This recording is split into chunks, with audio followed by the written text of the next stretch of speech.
Obi-Wan Igbo Global Cultural Movement Foundation. Our mission: to restore the honor and dignity of Igbo Nation and its citizens. To restore the pride of Ndi Igbo through the re-establishment of our self-esteem in the true spirit of love and support for one another. To ensure that our past trials and tribulations are turned into a glorious future. To rebuild the strength of Ndi Igbo through her bond of unity. To ensure that Igbo Nation reinvent herself and get back on track in order to regain her pride of place in the world. To reinvigorate the ingenuity of Ndi Igbo through self-rediscovery and self-actualizations. To see that no Igbo child or citizen is left behind in the grand scheme of things. For inquiries, call Director Nwachineke Ugu Ikechukwu, Ukraine on +380 975 221413. With over 87 million people living in extreme poverty in Nigeria, corruption and poor governance only worsen the situation. That's why Caregivers International Corporation, an American-based organization, is committed to making a difference. We prioritize helping the poor and vulnerable in the 5 Igbo states: Abia, Anambra, Enugu, Ebonyi, and Imo, providing aid to those in need, empowering youth through development programs, and promoting accountability in governance. We believe that those in power must be held responsible for their actions. That's why we'll take any governor to the highest court of law if they abuse their power or engage in corrupt practices even after they've left office. Join us in our mission to create positive change. Follow us on Facebook, X, formerly Twitter, YouTube, and Telegram at Caregivers International Corporation. Together, we can build a brighter future for the vulnerable populations. Signed, Chief Daniel Chika, Chairman, CEO, Caregivers International Corporation.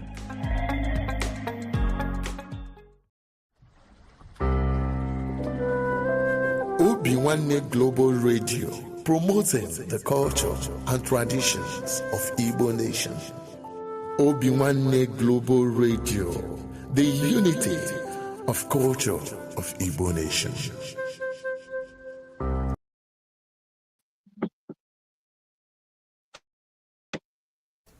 Ama, ugwa. Chukwu am na-akpọ kwa ka m na-akpọ. Anwa chi Igbo ga-adị. Igbo ga-adịkwanụ. Onwe iberibe aha bekee butere anyị, Chineke ekwere ka anyị na-ebu ya. Anyị ga-anọ n'omenala anyị, bekee nọ na nke ha. Ụmụ anyị ga-agụta akwụkwọ bekee, gụta nke Igbo. Onye ya agwa nwanne ekwu ya bụrụ n'Igbo gwa. Ada agwakwa ndị bekee were onu bekee gwa ha. Aja obodo na n'Igbo were onu bekee gwa ha. Ọ bụ onye hụ nwanne ya achị fere onye hụ nwanne fere ndị Hausa anaghị asịrị ibe ha, Yoruba anaghị asịrị ibe ha. Even ndị River na ndị ọzọ anaghị asịrị ibe ha, but ọ bụrụ ndị Igbo fere eme onye na-asịrị ọnụ ihe kwuru ma ọnụ. Chukwu ana m yọgụ ka omenala Igbo mụmụ ichie ụmụnna bụ ike na-akwado m ekwadochie ike ka ihe Igbo na-aga ọfọ a ga-esiri kwesịrị. Ugbu a ihe anyị nọbụ agụcha n'ọjọọ ọwụwa ya. N'ime ọwụwa ya achọrọ m ka Igbo niile, Igbo gburugburu bịa kwado ọmarịcha Igbo ka ọ na-aga n'ihu. Ndị n'ibe ha nọ, ndị na-ana bekee, ndị nọ na Igbo, ndị n'ibe ọbụla ha nọ na Naịjirịa ka ha kwado omenala Igbo. Achọkwana ka obodo ọzọ ghara ewere ọmarịcha Igbo omenala anyị, ka omenala anyị na-aga n'ihu. Anyị zadoro ụkwụ ụwa n'Igbo. Ihe anyị na-ekwe n'aha n'Igbo. Ọmarịcha Igbo bịa taa n'ọjị. Ma ndị nwụrụ anwụ ma ndị dị ndụ bịa taa n'ọjị. Ihe unu ga-akwado omenala Igbo. Mụ na onwe m kwadokwa nke omenala Igbo na ọmarịcha Igbo gaa n'ihu. Ugbu a ụwa m ọjị a. Igbo mma mmanụ. Igbo mma mmanụ. Ugbu a. Ụmụ Igbo, ọ bụrụ na ị na-ege anyị ntị n'onu ma na-ekiri ozi ọma nke anyị na-ewetara unu na ozi ndụmọdụ na ịgbazi ọnụ nke anyị na-ewetara unu, biko ka ị na-esonyere anyị na YouTube, na-esonyekwara anyị na Instagram maọbụ na Twitter maọbụ na Facebook na na webụsaịtị nke ndị obi nwanne m, ka anyị wee na-ezinye abụ ozi ka o si wee kwesị ịdị na-adị, maka na oge erugo mgbe anyị ga-ebupụta ihe nke njirimara Igbo na asụsụ Igbo na omenala Igbo na ihe gbasara ndị Igbo niile n'ụwa niile, ọ kacha ihe anyị na-achọ bụ Biafra. Ị ga na-afụkwanye abụ ozi ka ọ ga na-abịa. Ị na-esonyere anyị, ị ga na-ama mgbe anyị tụpụtara gị ozi nke dị mkpa ị ya mara, ma wee marakwa ị ga-eme ngwa ngwa ka emeghara ọdachi.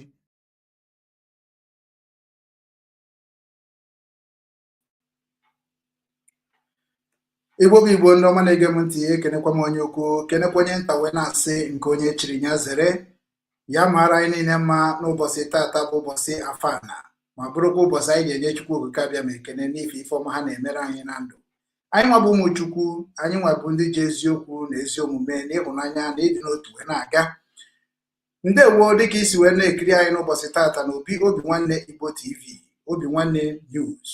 Anyị nọ na YouTube, anyị nọkwa na Twitter, anyị nọkwa na Facebook wee na-agbasara gị ozi ọma nke ụbọchị taa. Dịka nsi wee nọ wute ụmụnne m n'ụbọchị tata, anyị si ga-abịa tụkọrịta alụ ka ọ ga-esi wee dịrị ala Igbo na mma, dịkwara ụmụnne anyị na mma, wee mekwa ka ụmụnne anyị marakwa ebe ha kwesịrị ịdị na-etinye aka ka ife na-aga aga, maka na ala Igbo dị mma, ọ dịrị anyị niile. Tata bụ ụbọchị Afana, anyị na-ayọ Chukwu kere n'igwe kee n'ụwa ka o were afọ fọtara anyị ihe ọma, fọtara anyị ọganiru, fọtara anyị ịdị n'otu, fọtara anyị ịghọta ife anyị na-achọ ka anyị mee n'ala be anyị, bụ ka udo dị, ka anyị nwekwa ezigbote ndị ọchịchị, nwee ezigbo ndị ndu ga na-edu anyị duba anyị n'ebe ahụ niile ebumnobi anyị dị.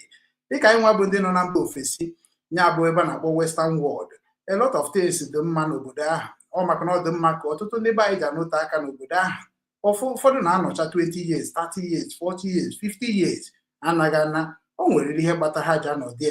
Ọkwa n'ihe a ka anyị si ka anyị bunata na be anyị, ka anyị mara ha ga-eme ka anyị abụ ife ahụ anyị na-achọje n'elu ka ọ dị n'ala, maka na asị na ihe a na-achọ n'oke enu dị n'oke ala. Ọ bụrụ na anyị niile bịakọta ọnụ dịka anyị si kwesị ịbịakọta ọnụ dịka ọ dị na gboo, dịka niile na anyị si wee mụọ anyị, kụziere anyị ka esi eri n'ofu efere, kụziere anyị ka esi ejekọ ọnụ. Obi nwanne bụkwa onye anya na nwanne ya, maka na ọ bụrụ na obi nwanne gị mee gị, i wee chedebe nwanne gị, wee jube ese nwanne gị. N'ọkwa ya ka anyị na-eprichi n'obi nwanne Igbo TV na obi nwanne news. Anyị na-asị ka fọtara anyị niile udo na ịdị n'otu na nghọta nke ụmụnne, ka anyị ga-eji wee bịakọta ọnụ wee mara ihe anyị ga-eme ka edozi ala Igbo. Na ndị niile bụ ndị na-esonye anyị n'ụbọchị taa, asị m na ọfọ niile unu gọrọ, ma nke m gọrọ, ma nke aka ya ga agọ, ka ọfọ soro ibie ree n'aha Chukwu kere n'igwe ka enụwa mụrụ nwe ya ekerie. Ekwere m ise ndewokwa mụ na ụmụnne m ajụgo abatago na program, so anyị ezugbo ka esi eri ude n'ọka anyị tụtụzie ngịga. Ọ gaghị esi n'ọnụ m na-abịa, a ga na-akpọ onye ọbụla one by one, onye ọbụla bịa kenebe onwe n'oge nkene ka anyị nọ n'ime ya. A ga-ebidogodu dịka anyị si wee nọrọ. Ana m ebido na nke nwanne anyị nwoke bụ Chinechere m Ezeibekwe. Bịa ka ikene ụmụnne gị, gwakwana ha onye bụ, kene Igbo niile, gwa ha onye bụ, gwa ha ebe isi wee na-ekene fa, gwakwana ihe iji wee nọrọ n'obi nwanne Igbo TV na obi nwanne news n'ụbọchị tata. Ndewo. Igbo ekene m unu, ụmụ Igbo ekene m unu. Afa m bụ Chinechere m Ezeibekwe. Ọmụnwa bụ onye chọpụta Christian Obi Foundation. Abụ m onye Anambra steeti na-agụata Amaisi Akalabọ. Ihe mere m ji wee sonye na TV obi nwanne bụ dịka anyị si wee gbanye aka, tikọnata aka ọnụ ka anyị wee soro wee mezie ana Igbo n'onwe anyị. So ọ ya ka anyị ji wee sị na anyị ga-abụ ofu, na ọ na ofu obi welu mee ka be anyị dịkwa ebube ọzọ. Ụmụ Igbo ekene m unu. Ndewo nna m. Anyị na-abịa nwanne nwoke Stan, kọwaa onwe gị, kọwazie onwe gị. Anyị na-eje n'ụzọ n'obi, so kọwazie onwe gị, bịa na ya abakwa na ndị ọzọ. Anyị kọwachazi ebe anyị ife anyị ji maka ya bịa. Ndewo. Igbo Igbo ekene m unu. ọ ga-adịla anyị mma n'oge eke dịla anyị mma n'oye ise afọ mbụ Stan Ugochukwu Anaeto abụ m onye Nnewi mana anọ m na England. N'abalị taa achọrọ ka anyị kwuneta ofu ihe gbasara our young people, ụmụaka na-etonite maka ma n'oge anyị tolu na oge ha nwa na-eto kịta dị iche. So ihe agbanwe ka nchọ ka atụnye ọnụ na ya malụ ka anyị ga-esi wee kwazie ihe niile dọkara adọka ya. So tata niile akwado itinye ọnụ n'okwu anụwa. Nso ọ bụ na onye ọbụla ga-egewu ntị, biko tinye ntị gị tinye anya n'ekwentị gị a ka ị gbara ihe anyị ga-ekwu. Ọkwa ka ọ dị n'ọnụ taa. Ndewo Stanley. Ekene m. Nwanne m nwoke daalụ. Stanley Anedo dị ya. Anedo. Ebu nwa Anedo. Nna ya alụkọ m na arụsị ndị uru na-enyekwa nsogbu. Anedo ahụ eri eke. Udod, welcome to Obi Nwanne Igbo TV. Anyị na-agbapụ ọsọ anyị jee n'obi nna anyị bụ Okwute ndị Igbo niile, bịa ka ikene ụmụnna gị, kenekwa Igbo niile ma gwakwanụ ha onye bụ na ebe isi wee na-esonyere anyị n'ụbọchị taa. Ndewo.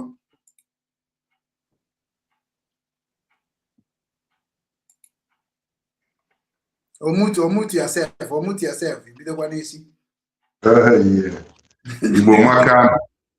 Igbo makana, Igbo kwenu, Igbo kwezonu. Asị na ọ ga-adọrọ anyị mma n'eke, dọrọ anyị mma n'orie, dọrọ anyị mma n'afọ, dọrọ anyị mma n'nkwọ.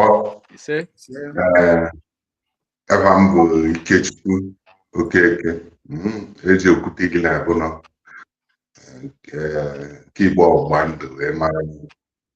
Then I'm president and founder New Rangers Sports and Culture for Hamburg, if our Pan-African Sports and Culture Club. So, Broker CEO DHSL, Rep and Artist Stones Limited. So, Obakai no Nokarai na Obi Nwanne Global, the Obama. Then our bond partnership in this media table, co-housing and the comment by hearing by the word. Mbobo nukuano the chineke kuano bụ chineke.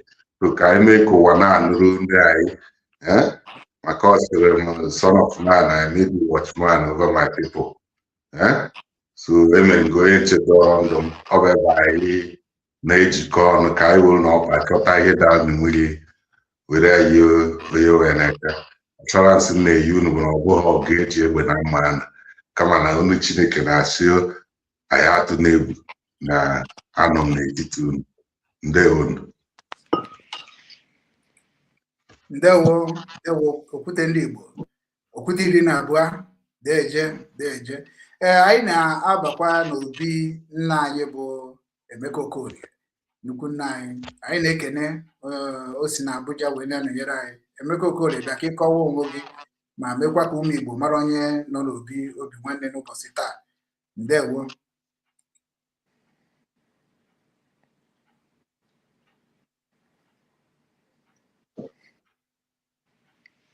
Ndewo ndị nwe mbụ ekele malego kele. Unu amago na netwọk ndị Abuja, unu afụgo ka ọ na-adị na ihe niile anyị na-ekwu okwu ya bụ ihe dị otu a. Kedu ka ndị be anyị ga-esi nọrọ n'ụlọ netwọk, kọmọn netwọk a na-afịa ndị be anyị arụ? Ịfụrụ ka o si ere olu ihe na-eme na Naịjirịa ahụ. Ka anyị ga-agaba n'iru maka na ọ bụ na Emeka batazie ka ọ kọwakwazie onwe maka na oke ka mma na ọbatago ọ ka na-ere olu. So anyị ga-agaba n'iru na oge adịrọ ka taịm anyị wee hapụ ichok. Oke Emeka, amagha m na fonu gị ọ dịgo mma?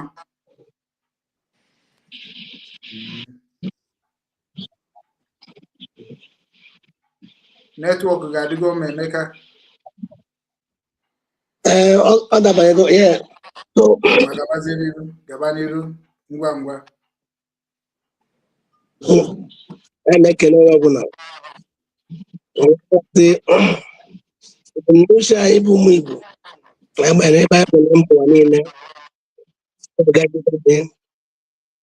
adịghị mezigbo afọ ojuju n'obi aṅụrị na mgbakọ a na-agbakọ n'ụdị ebe dị otu a ji wee mezie ala Igbo.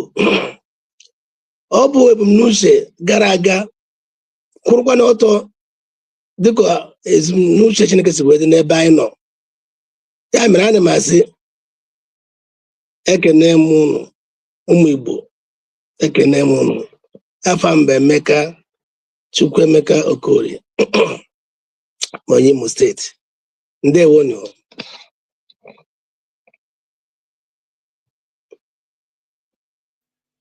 Ndewo Emeka, ndewo daalụ. Igwe hazina ha n'ọgụ nwa bụ ndị Zenith Bank ji ụgwọ jidesie gị ka ọkwa ya Zenith Bank anyị ji wee mee back page ka ha wee kwụọ anyị ụgwọ anyị because anyị makpaja mbọ kwọcha aka tiere ọkụkọ akị. Ị ga-agwafa ihe gị na ndị Zenith Bank na-eme, gwakwana ha the company gị ka ha na-adị agwa maka record. We have to keep it straight. Ndewo. Daalụ nwanne nwoke.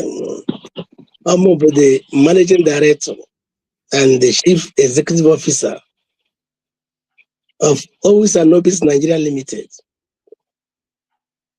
Na okwu a ebunitere na mgbakọ gbasatara ije anyị na Zenith Bank Nigerian PLC gara tupu were banye n'aka ndị ọkaikpe ndị gagharịrị ụzọ eji egwu Chineke na ndụ ha. Ya mere njiri n'ọnụ ọgbakọ n'oge dị ugbu a ka mba Igbo niile na mba ụwa niile dị iche na-anụ anyị n'oge dị otu a were ghọta ije nwanne ụnụ nwoke na-agabiga n'ala Naịjirịa. Ndewonu. Ndewo nna anyị, ndewo. Ọ dịgo ka ọ ga-adị. Unu n'anya unu afụ na isiokwu anyị n'ụbọchị taa anyị ga-ebido na ihe gbasara ndị Zenith Bank ka ịkọtụrụ anyị update, gwa anyị update ebe ị nọ now. So ana m handụrụ Okwute 12 stone microphone ka ọ jụọ ọgba gị ajụjụ ọnụ ka ị gwagoro anyị update ebe ị nọ, ebe gị na ndị Zenith Bank jedobere kịta ha na-akọplai kwa ka ha ka na-agba isi akwara. Nke bụ na ọ bụ na ha ka na-agba isi akwara, then we bring another strategy anyị ga-eji mee ka ha kwere nọ na-eme, maka na Igbo karịrị ife ha na-eme. So Okwute ndị Igbo, achọrọ m ka ị were microphone were nkeji abụọ jụọ ya ajụjụ ga-ajụ ya ka ọ saa ka anyị wee banye n'ife ọzọ anyị ji maka ya bịa. Ndewo. Ndewo ndị be anyị, ndewo ndị ọma na-ege anyị ntị. Emeka Okorie, ndewo. Then okwu anyị ejidoro ahụ a na-ekene ọha na-akpa ama na-emekwa ka ha mara our stand. Anyị ga na-eme isi ya with English Igbo ka mma ndị ọzọ na-ala ala Igbo na-ege anyị ntị na-aghọta ghọta ebe anyị kwụ. So ihe bụ isiokwu anyị bụ na anyị na-akpọku Zenith Bank. We are calling out Zenith Bank ka ha resolve issue jikọrọ ha na Mr. Emeka Okorie n'ebe a bụ CEO Owis and Obigs Limited. Ọ bụ otu o sikọrọ anyị, ọ bụ ikpe gbasara contract China company as the buyer, Yeriyawa bụ Nigerian company as the seller. So China Bank as the buyer's bank make issue instrument to Owis to Zenith Bank as the seller's bank. So the point I know now, they breach the contract, which is against the international standard. And this issue has been affecting us generally, globally. of issue of trust behavior degrade Africa in the business world because na so na the corrupt ihe ọbụla ịpasọrọ Africa ball akụere akụkọ okwu ejighị ọkpa egbuwe so mee na a na-akpọ anyị third world so ihe ka anyị chọrọ ime ka ọ kwụsịọba bụ the purpose of our foundation maka anyị wajere mba asị na ndị ije na-aka ndị isi ewu ihe wee mara anyị tichego foundation anyị ji build trust ahụ and onye na-ekwe ekwe anyị ekwetere because ihe a bụ oge Chineke dị restore ana ahụ o kwere anyị na nkwa so dịka anyị na-ekwu Mr. Emeka Okorie achọrọ m ka ịkọwara ndị na-ege anyị ntị I want you to clearly explain to our listeners at what point, because you have a four-way contract now involving the buyer and the seller, then the buyer's bank and the seller's bank. So at what point can a breach this contract and very clear at what point can any bank breach this contract and they will anything Hajieka by your agreement with them or terms of with them as your bank game ha breach that contract in short at what point then before I in the bank.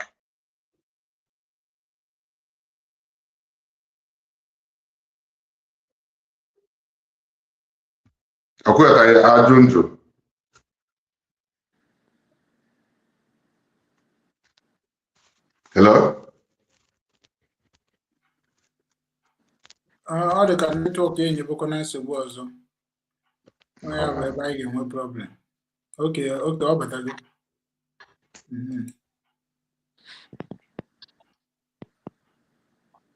I have a network in the buyer, mom. Always in Westbourne network.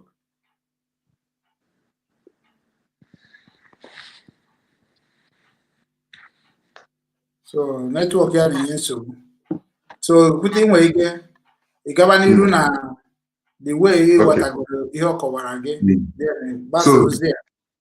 So the way in Jigota here cover na problem I will here have been the very decay I will na Nigeria system and the African system.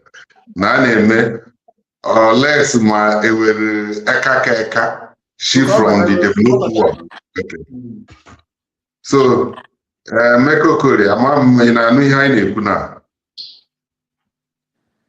Mr. Emeko Korea. Yes, okay. Now, like I said before, you have a four-way contract, meaning for buyer, seller, then buyer's bank and seller's bank. At what point can any bank breach this contract and it can acquire in contact with the buyer, that is the people who gave you the contract, to bear witness in case.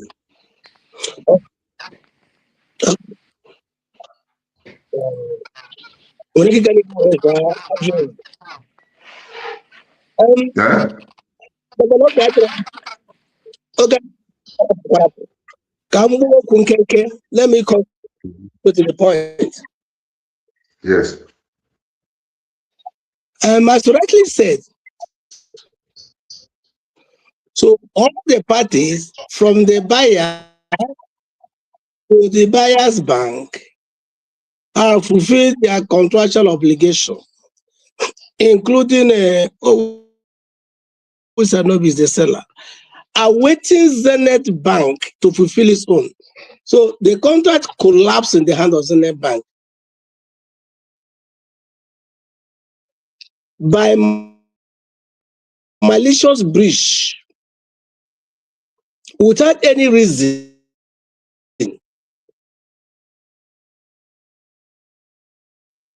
After ZENITH Bank has collected automatically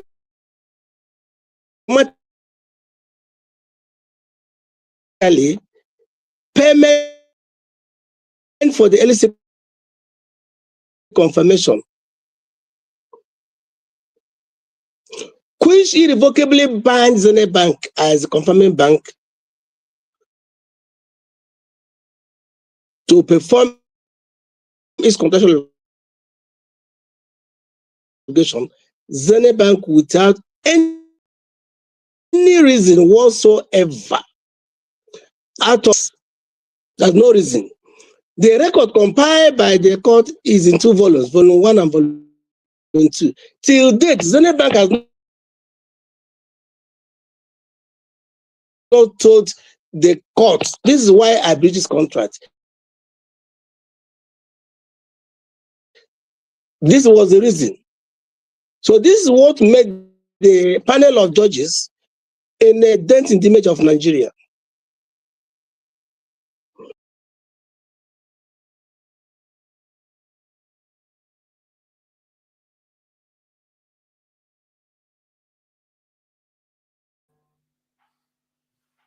Network ya na-enyekwa ezigbo nsogbu.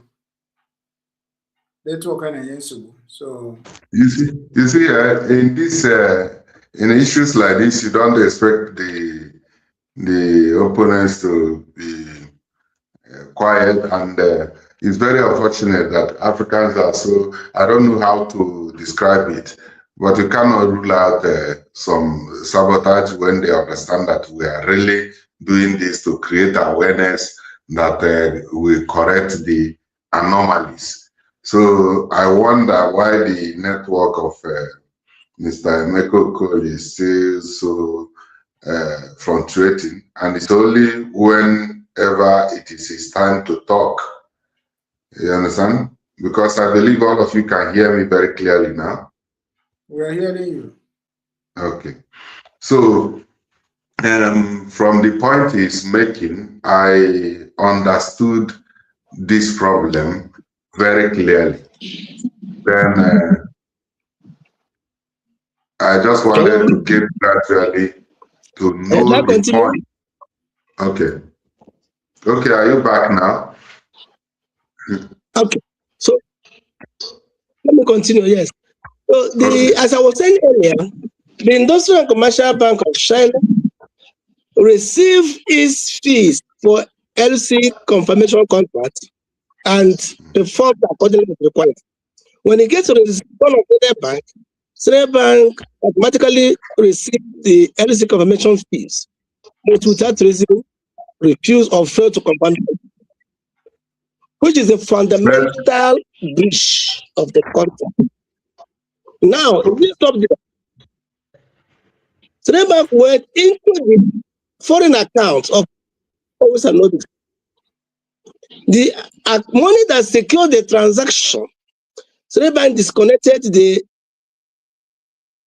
transaction notification message link, known as alert, both to the SMS and the email, so that we will not get any notice of transaction.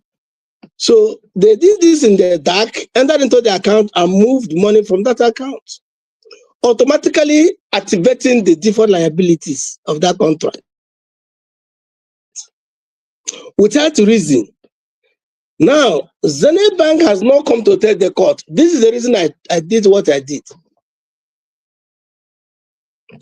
Questions will be asked Zenith Bank. Silence will not answer this question, because these questions, they are regulatory questions, they are investor questions, and they are global market questions. How can you receive payment to carry out a job and you refuse to do that job and you not refund the money without notice?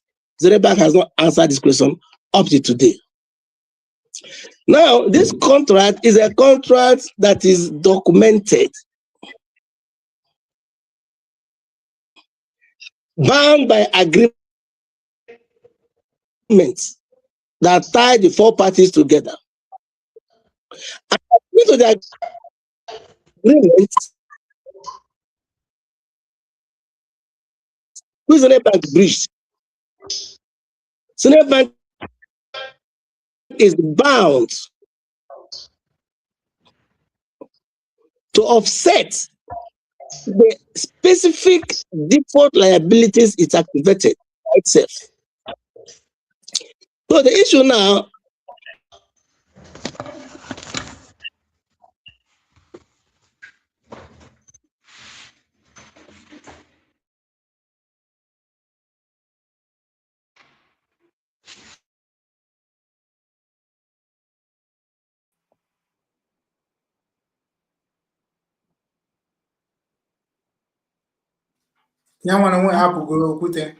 So the network.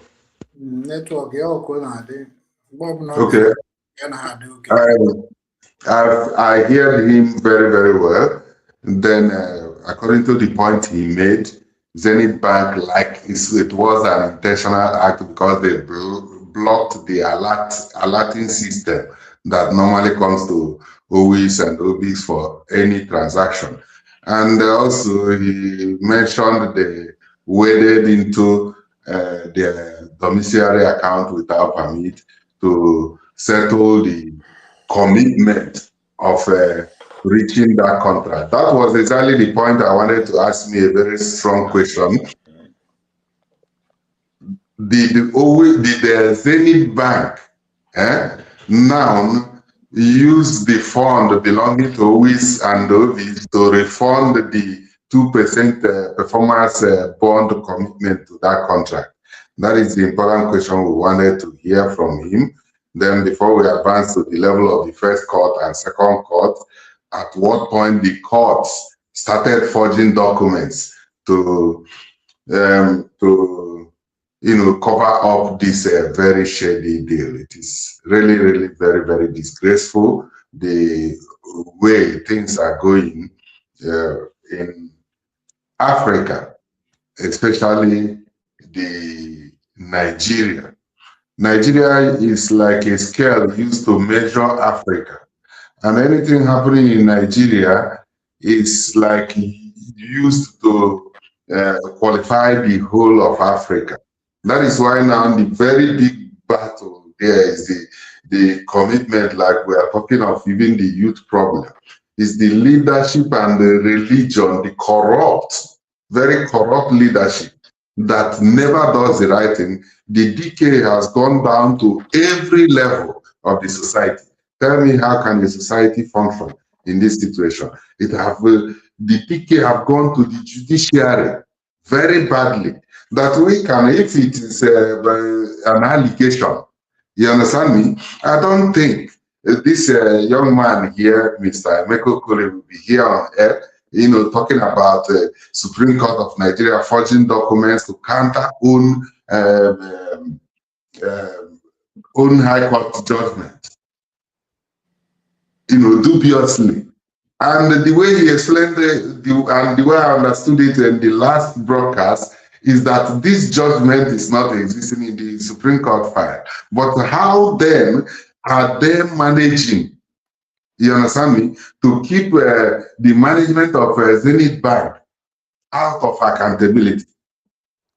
How then does it manage to, are they managing to block the whole system that nobody can call them into accountability? But little wonder, it is like that. We have found ourselves in this very contraction, and it is our duty as a people to rise up and say enough is enough. It has affected me so badly. That's why I'm doing this thing. I'm doing it out of passion. Out of passion to build trust in our society. Out of passion, when I remember the pains I've gone through by people duping me during the process of business, by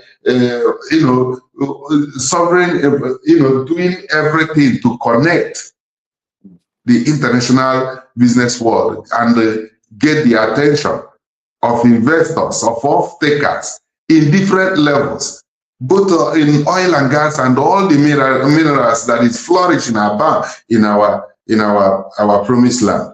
Then, when it comes to the point of sealing the deal, for us, the entrepreneurs on the street, because of lack of trust, they deny you at the point of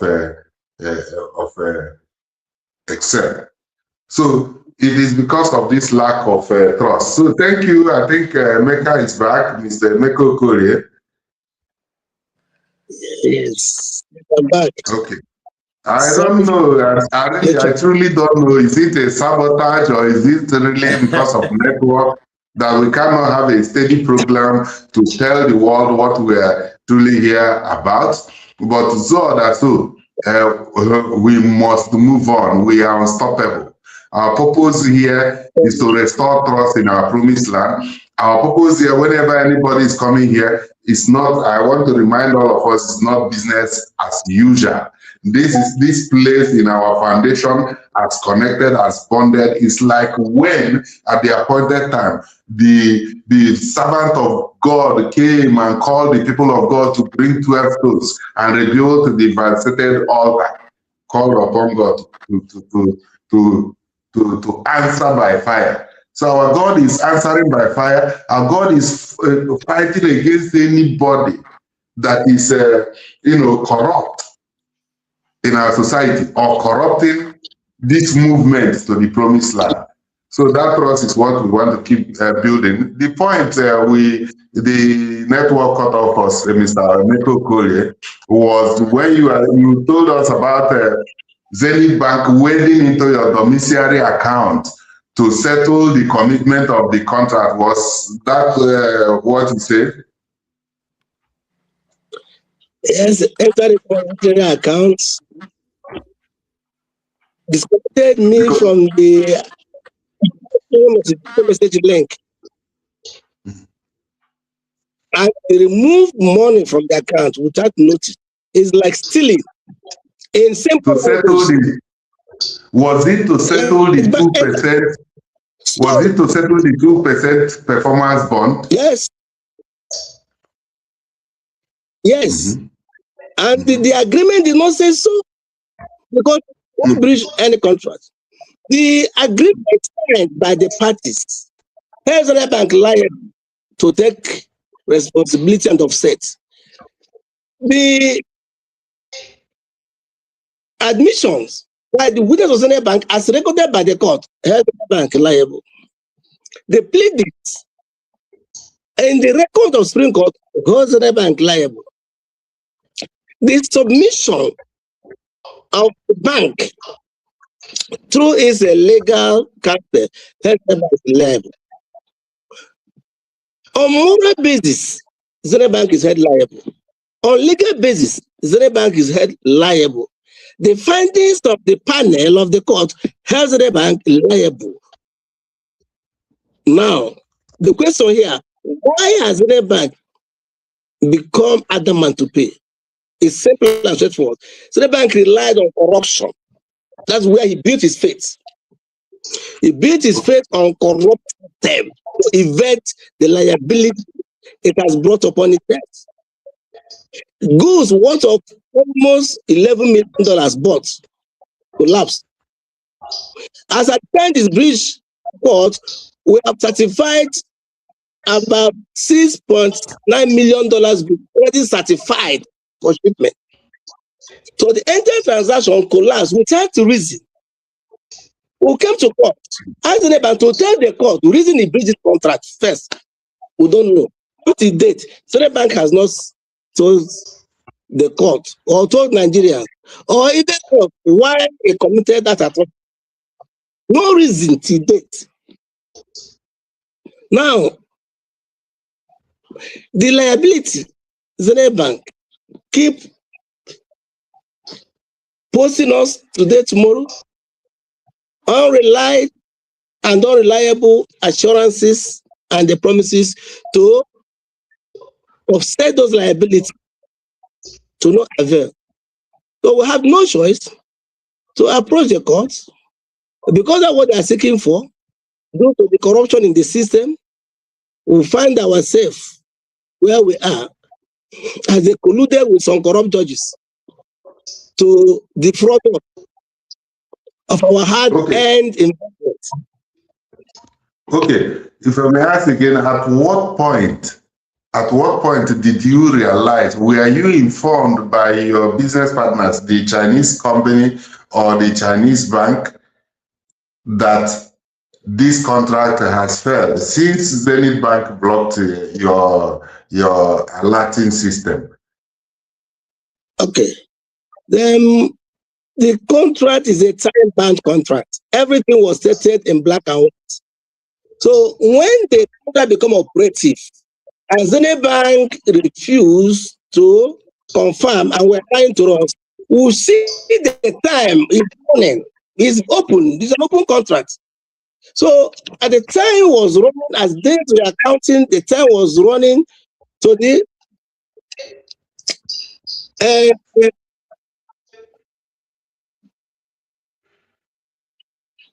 time was running to the end of the contract, according to the contractual period set aside to form the contract. So when the Zenith Bank keep deceiving us that okay, they have some issues and they are going to extend the validity of the contract, because the contract has a maximum validity period of 480 days. Now, when the bank failed to comply with the initial validity period, they were required to seek for an extension. And Zenith Bank has told us they are going to seek for extension. And that carries fine, because they must give reason why they fail to confirm according to the time provided.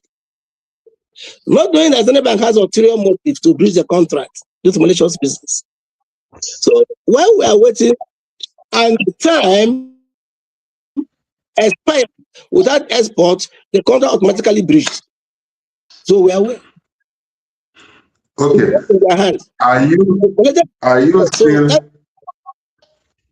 Are you still in good contact with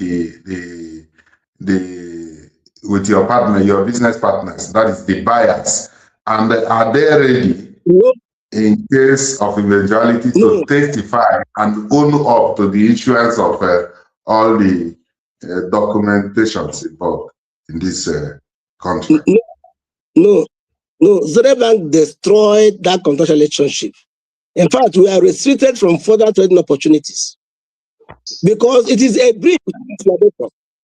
If Zenith Bank has come out to explain why it breached the contract, acceptable reasons, even it's to the parties, this is the reason why this happened, we are sorry about it, they could have chances to reconsider. But because it was done without any tenable reason, it was based on malicious conduct. Because the bank made an illicit request to us, which we could not honor. That's the background story now. We're not talking about this, so that malicious attitude is what automatically resulted to the foreign parties sitting us and blocking us from further trade opportunity because they cannot trust our bank anymore. Okay.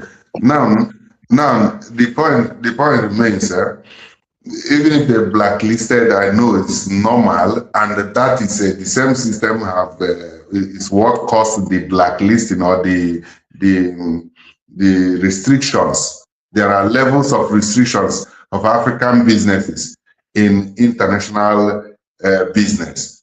You understand? And when it comes to trust, also, for example, in oil and gas and other expensive minerals like gold, it is only one of the 50, sometimes it's lower, qualified international banks that are qualified to issue payment instruments for the issue of trust in making such binding contracts. So the point now I am making is this: even if they blacklisted you, you have the name of the company, you have their data, you can Google them, get their telephone, get contact for them, because there might be the eventuality that will rewind this case again to a point they will be called to bear witness. Because we are just facing Zenith Bank alone, calling them out to right their wrongs. Of course, we know we are dealing with Pharaoh.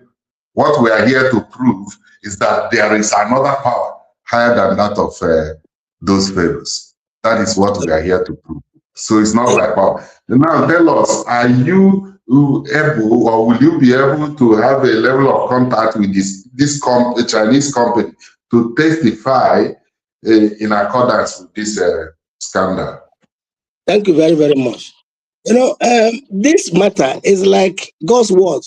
God's word is already settled. You don't argue it and you don't contend with it because it is already written. The contract was a documentary contract. Everything about this contract, what will happen against breach, or what will happen aftermath, everything was stated in the clear terms, and all parties signed. So the Chinese firms have given their testimony during this period of ZENITH Bank breach. All the statements and issues they raised about the matter were compiled by the court record. They all found in the court record. So anything now is confined within the court record. So in order not to make the matter longer, we will all questions are answered within the confinement of the court record. So anything we want to ask the people is a court record. Right now, we are owing the brokers about $4.5 million as default liabilities. Now, this money, according to the agreements and subject to the UCP rules, is paid to them as required. Then, what will it achieve? It will clear off my record. The damage records the bank has already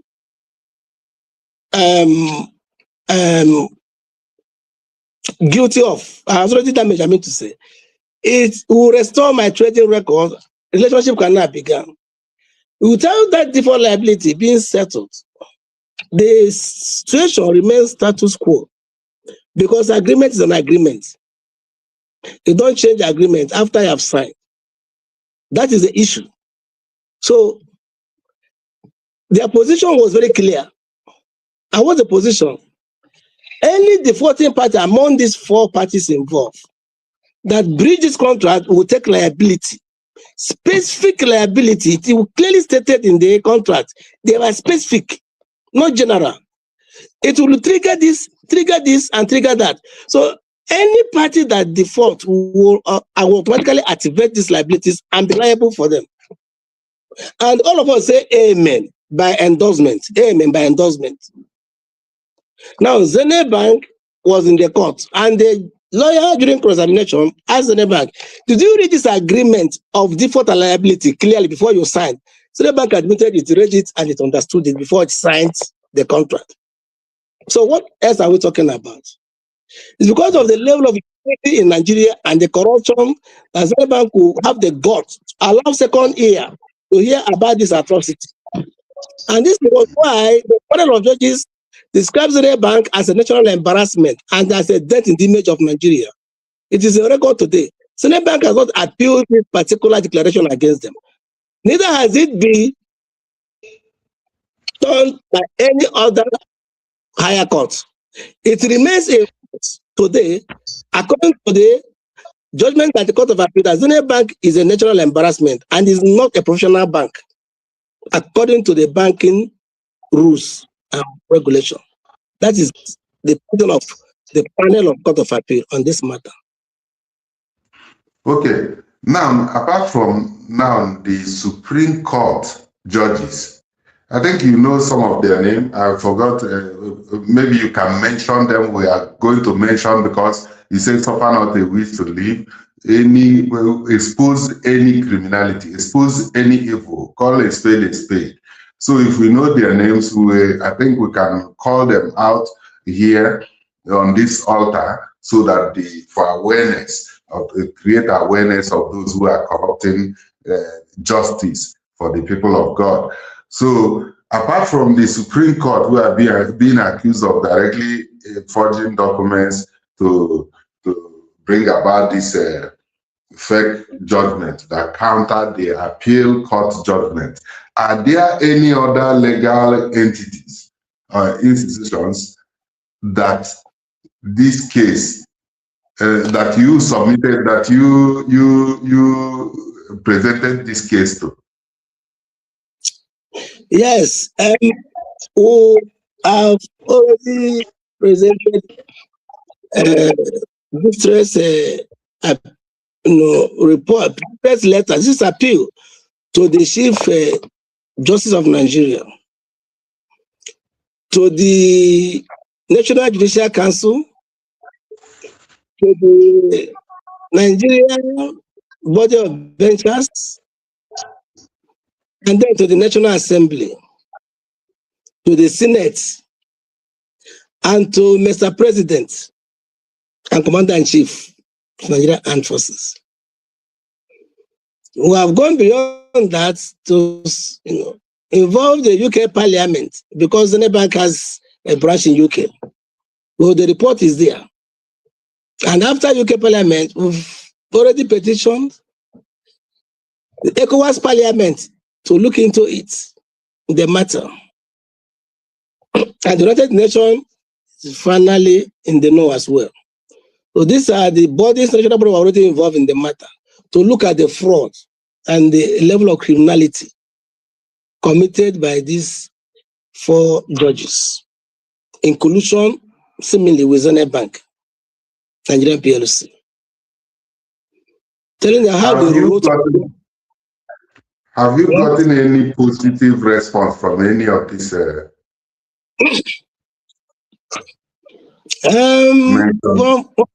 Yes, from UK Parliament, there are positive moves, but it's an institution. It has its own bureaucratic process, so you cannot influence that, because it's not a system that runs like our Nigerian system. So, but United Nations, they're in the process, yes. Are waiting for their response to communicate to the federal government of Nigeria and they ask reason why they should violate the Global Commercial Treaty and then rewrite it fraudulently by 4 judges to explain to them why such fraud, to desecrate the holiness of such global ratified treaty. Why? So we are waiting for that communication, and we are made to understand that they will not only communicate the federal government, but the culprits, seemingly that the 4 judges and the ZENITH Bank will be asked to explain why ZENITH Bank will receive money to honor a global agreement and fell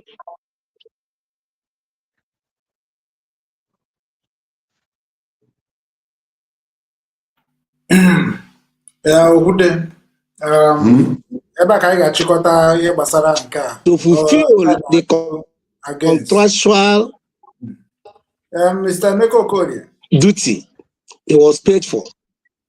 Mr. Emeka,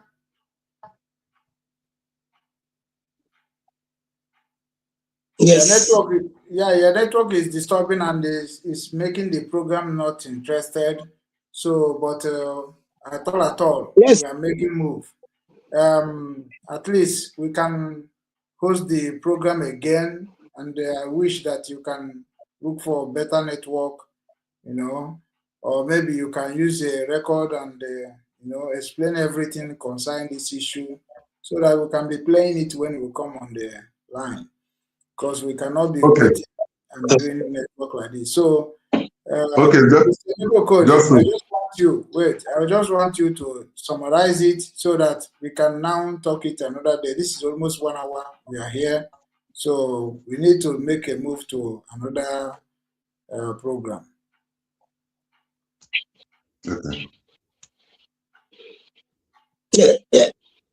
In summary, ZENITH Bank has committed this breach according to the contract terms, not according to my allegation. We are not alleging anything here. It's a statement of fact that Zenith Bank is liable to offset this default liability vetted. So we're asking Zenith Bank to respect itself and respect the collective image of us as a people and honor the agreement it entered into and all the damages it caused due to malicious behavior. It should rectify them, because this matter will follow Zenith Bank to the boardroom, follow Zenith Bank to compliance review. It will follow Zenith Bank to corresponding banking discussions and risk assessment. There's no way of escape. It's going to hold Zenith Bank to eternity. So, a stitch in time saves life. Thank you. Thank you so much. Thank you so much, Mr. Maker. Thank you so much. And we understand everything. The reason why we want you to speak about that is because we just want to make sure that everything is aligned between the standard of Obi-Wan media company. And we have a many strategy what we can do, because when you're talking about Nigeria system or when you're talking about Nigeria problem, that is why we all stay in abroad many years, never come back because of corruption in Nigeria. And the Zenith Bank, if you start now to talk till 10 years, they don't even listen to you because they are working together with the corruption of Nigeria Senate. So what we need to apply another strategy that's going to suit what we are going to do, because we have people that are going to stand protest against this Zenith Bank, make them to never do a business. You know, when they stop your business, you need to stop their business. Anything you are doing with Nigeria, we are not doing it in the system of Nigeria way. You can never get justice. So I am suggesting, go and think if we can mobilize youth to stop the bank working and make sure that they do what they're supposed to do immediately. You understand me? If my brother, thank God, our brother here is in London. He can also mobilize people. We just disturb their business they are doing in the bank in the UK. The same thing when we are agitating for Biafra restoration, we block all the embassies. They know the work. We Igbo people, we need to be reacting like Hausa Yoruba. Sometimes when something is going on in our life, we keep just talking. For me, I believe in action. That's why I'm a freedom fighter. We need to block all the banks of Nigeria, this Zenith Bank. We need to block it. We need to stop them working, because this money, it is about a lot of things. Is something that you suffered. Is something that you have already acquired. Is something that is come genuine. So what are they talking about? Why are they going their business, normal business, without talking about the issue of what we are talking about? When we are doing those things now online, it will not, I believe for myself, it is not going to yell anything, because Nigeria is a scamming country. So, Okute, just let me make my final submission about this case, Zenith Bank and Obigs. You just nailed it a whole lot, Obi-Wan name. But like I told you people, we are here not for business as usual. We are here to make a difference. So I want us to understand the power of unity, the power we have at hand. All powers in heaven and on earth have been given to us as a generation of people. So I'm calling on Ndi Biafra, and the Africans in general. We know that name, that slave name, bondage Nigeria, have failed us. You hear in submission, all other people, both UK Parliament, United Nations, everybody, at least they have this human sympathy moving, human rights, they think about it. But the oath of Egypt and the contraction in Nigeria consider all of us ships to be unalived. That is why they do everything with impunity. But I want us to understand that injustice against one is injustice against all. If they try and succeed without law on Mazi Kanu, they will succeed with everybody. If they try and succeed without law on Owis and Obigs, they will succeed with everybody. That's why people who are representing them, even in our region, they are doing things with impunity. People like the governor of Anambra State, refusing people freedom of speech and self-determination. That is why they are handling the fire that is going to consume all of them. I'm calling on all of us to stand one for all and all for one, to know that power belongs to the people. It is the people that will restore this trust, that will restore this power, that will restore this promised land. So by so doing, as we are using Zenith Bank as a case study, calling out the management of Zenith Bank and the owners to, with immediate effect, without waste of time, come in contact with us here or contact Owis and Obigs directly to resolve this matter. If not, we are calling on everybody gradually. I told you people, a little bulb that spoils the scent is this case. We should start hashtagging Zenith Bank for justice for Owis and Obigs. And then with that, I am assuring you that every other business forum we are going to organize, because we organize different types of business forums, African European business forums here in Europe.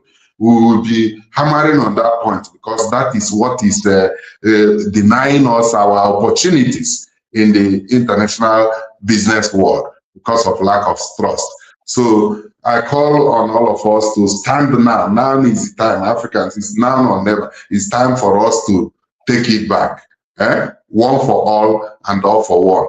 Justice for Owis and Obigs. There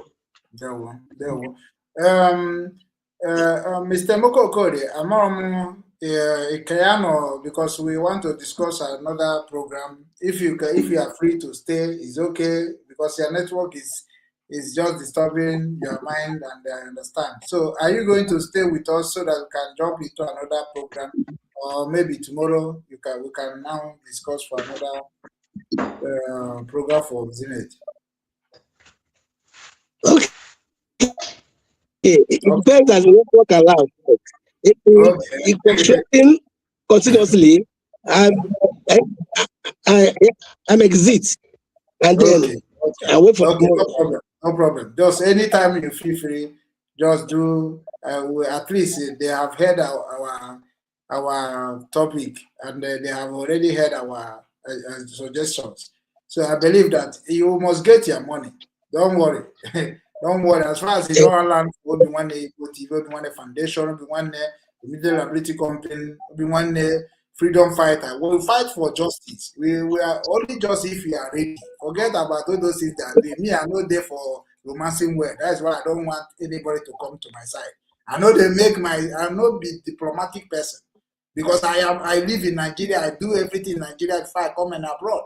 And now in abroad, everything is according to the law. So when you see that law is not going on in a country, why are you just romancing word? Just they waste your time. You understand me? If they say that this is how it's supposed to be, make you follow them like that. You understand me? If they stop their business, they stop their business. That is what I feel that is a system of Nigeria. You understand? But I assure you that your justice must be on your side very soon, because you did not do anything wrong about them. Thank you. Thank you. Yeah. We have to now enter the Imagonandiba said that na Ukwarogie or da. So only man I went there on your tata na program and when I woke up because somebody mapara he bona mase also kwana achokwa ka Igbo dị mma, also kwana ndị gbagoro mbọ ka Igbo dị mma, mana also ka ọbịa n'obi nwanne Igbo TV n'ụbọchị taa ka o wee tinyekwa ọnụ mekwa ka Igbo youth mara the best way ha kwesịrị ịga wee gata ya. Maka na ibe n'ala Igbo ugbu a lot of ndị youth anyị they confused, to be honest, because na ihe na-eme n'ala Igbo or something na ekwesịrị ịbịakọta ọnụ mee ya ọwọkụ na ọ bụ na ha dị ezi onwe ha ori. Mana ka anyị nụgoro n'olu nwa anyị nwoke a wee marụgoro ka o si wee kwado maka ọ sị na tata ga-abụ ụbọchị aha na-ekwu okwu ka o wee sikwa wee pasị ya meseji ka o ruo ndị youth anyị ntị. So anyị na-anabata nwa anyị nwoke bụ Stanley Anedo odogwu na Nnewi agaba na London were oche n'ọgụnwa nwe oche a pịa ụmụ Igbo nye ụmụ Igbo knowledge a ga-eji mara ife maka na ife emebiela. Ndewo. Omutu enweghị omutu were aka gị omutu ha afọ na mute mu. Yes, afọ mbụ Stanley Aneto, ọ Stanley Anedo. Ọ Stanley Aneto, nwa Anedo. Okay, Aneto. Okay, Aneto. Yeah. Because half from teen, half go me off Aneto. The mood I want to go get go na Ukraine. No one only na boko Aneto. Muni ago we call ulo ine ko. No we call ulo ine. Mo kwa call ulo ine ogidi ndogidi na zakwa Aneto. Okay. Yeah. So problem gbasara Nigeria. Because we case we need to open the youth in Nigeria without talking about youth in the Igbo, without equal to open Nigeria. You know, because million cities where now you will make it no get network. So no matter how twice when I bomb guys up to one problem Nigeria corruption is way and weakness of the law. Okay, my brother now about lack of accountability. Yes. The man that he may have only had Gagwagi. No matter who you are, no matter. That's why mother is not a mother Ghana mother and EPA. Mother you will no mother will name business and I can kutuoya. You got to go in a court. They on a court, they will go. So yeah, court only gonna arrange. Only go to court because they already set the court for injustice. So primarily, or strengthening the law and the legal systems. Even Oboda yeah. The prime minister, you can stop it. One man who say prime minister, about a restaurant here. You can't come in here. Then he and they respect his opinion. You got to ajụjụ na ada ajụ ụfọdụ n'ime anyị na-aba bata n'obodo or most of us bata na UK. We obey all the laws. Can you say me na nacheta Nigeria? O man work. Na nke ahụ ka nna ajụfa. The is I don't even deje. I dey feel. If bata na speed, if ever speed light no keta anụnwa, asị red. Onye ọbụla akwụsị whether no you ma fund the police ga na asị gị stop. Onye ọbụla akwụsị. Ọrụ ebe na agba 20 miles per hour. Onye ọbụla na-agba ya. But ime ha na bulu akpa banye ụgbọelu dabata nwalitara Mohammed. Egwe change. Ihe change ozugbo. Maka language ebe ha go different. From the airport ka ebido na agụrụ gị ego. From the airport ka ebido na asị gị na ime na ihe anwa ime imeria. From the airport ka asị gị tụrụ dị nkịtị na ị ga-akwụ ụgwọ ya. Intimidation everywhere. Ihe niile na-akasasịa gị isi. Ịbanye moto gị from the time ịbanye moto gị na airport ahụ. Zebra crossing na-agala onwe gị. So back to what I'm saying. Yeah. The system enweghị a lot of problem and anyị nwee ezigbo ọrụ n'aka anyị. Okay. So one thing I've noticed that gbasara ụmụaka young people na-eto eto na Nigeria. Melu nju ekwu na mbụ. N'oge anyị nwa toru. N'oge ha nwa na-eto kịta anụnwa. A lot of things they change go. My social media, my influence from peer pressure and the rest of them. Meluhan chanine onyobuna. So number one problem first, over ambition. Oko chicho. Now why na I be go cha 1, you go 2. Hey. You go cha 2, you go 3. You go cha 3, you go 4. And you ga go akwụkwọ. Na jikana school kita ka ife ihe na-eme no. Ịchọ pass ịkwụ ụgwọ. Ọ bụ na ịkwụrụ ụgwọ, also you no matter how intelligent he dị. Inwe ike passes. I didn't surprise in Canada, Nigeria. One of my friends na-akụzi nkụzi. Sị na ihe a na-emesi kịta anụnwa. Ka m kwuo ya kụwa niile. Ni a na-emesi kịta anụnwa bụ ụmụaka bịa, and parents are involved with this. Parents are aware. Ụmụaka bịa akwụọ ụgwọ, onye akwụrụ ụgwọ ga-ada. Ịkwụọ ụgwọ, pass ya. If we go now, the educational system first of all, it collapse. Go. And then we see okukwe now even the educational system. But can that you know? In that time, Anabolo like one intend to mother way to Oga House School. Mafia. So over the Chorega School, a mafia, Hantani Nebu, step by step. By step. Opera mother no kata if o mother does a primary school or ojemebe to akwụkwọ. To akwụkwọ osina no make it here. Because you don't understand the value of money. You cannot apply it properly. If you are in a club, Olego, first. Because you know the value of the money. You want the money the value because you turn off with but here. Or when God went over there, we were not half when they went. 8 hours, 9 hours. He got that here to impress somebody because he turned off when his way. So over ambition. Yeah. Because the first time and the on the MSB concern. On the MSB concern. I have a TV show and I call Boys Can Cook.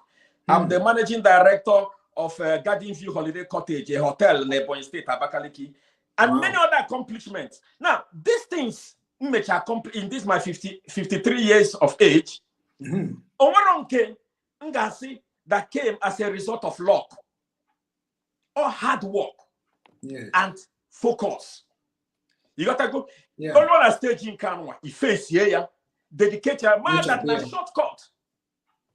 It's a shortcut to destruction. Yes, shortcut is a shortcut to destruction. Yeah. Now the kind of kissing I had in the Kagon can investment. Check Kenya, mad is 3 years old, or couple tenant in a bit money. Mad is 64 years old of business. It at all to not teaching a daily. If you bought in young market. So the reason why these things happen because each year future way, each year past way. So now is the only time he gave we make a plan for this nka. On one day we can say Olona nka kaifu. Yeah. Nka na abia. Let me use the word. I'm not they allowed. Yahoo ki na-eme. Ilona ki eme Yahoo. Mba. Ibe me we no. No haki. You ka ya future de. Ta tabo ya present ki give plan where. You know, it is good to be ambitious, but if you go ambitious, follow the laws of life, which is 1, 2, step by step. Yeah, step by step. You asking people, you know, your walls or your blue cheese also. You got to go at this point on your life. At this stage.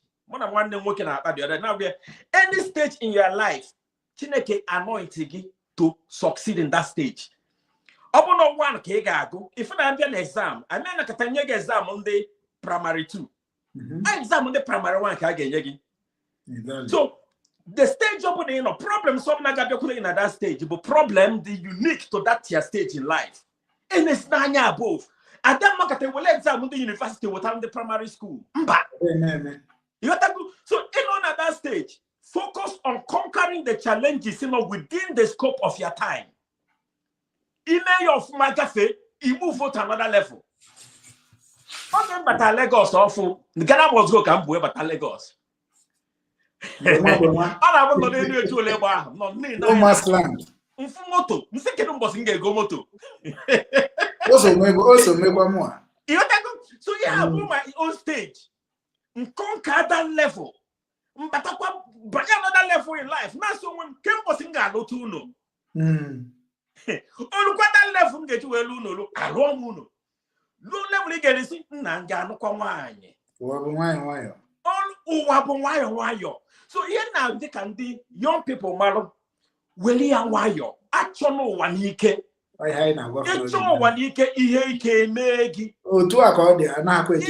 is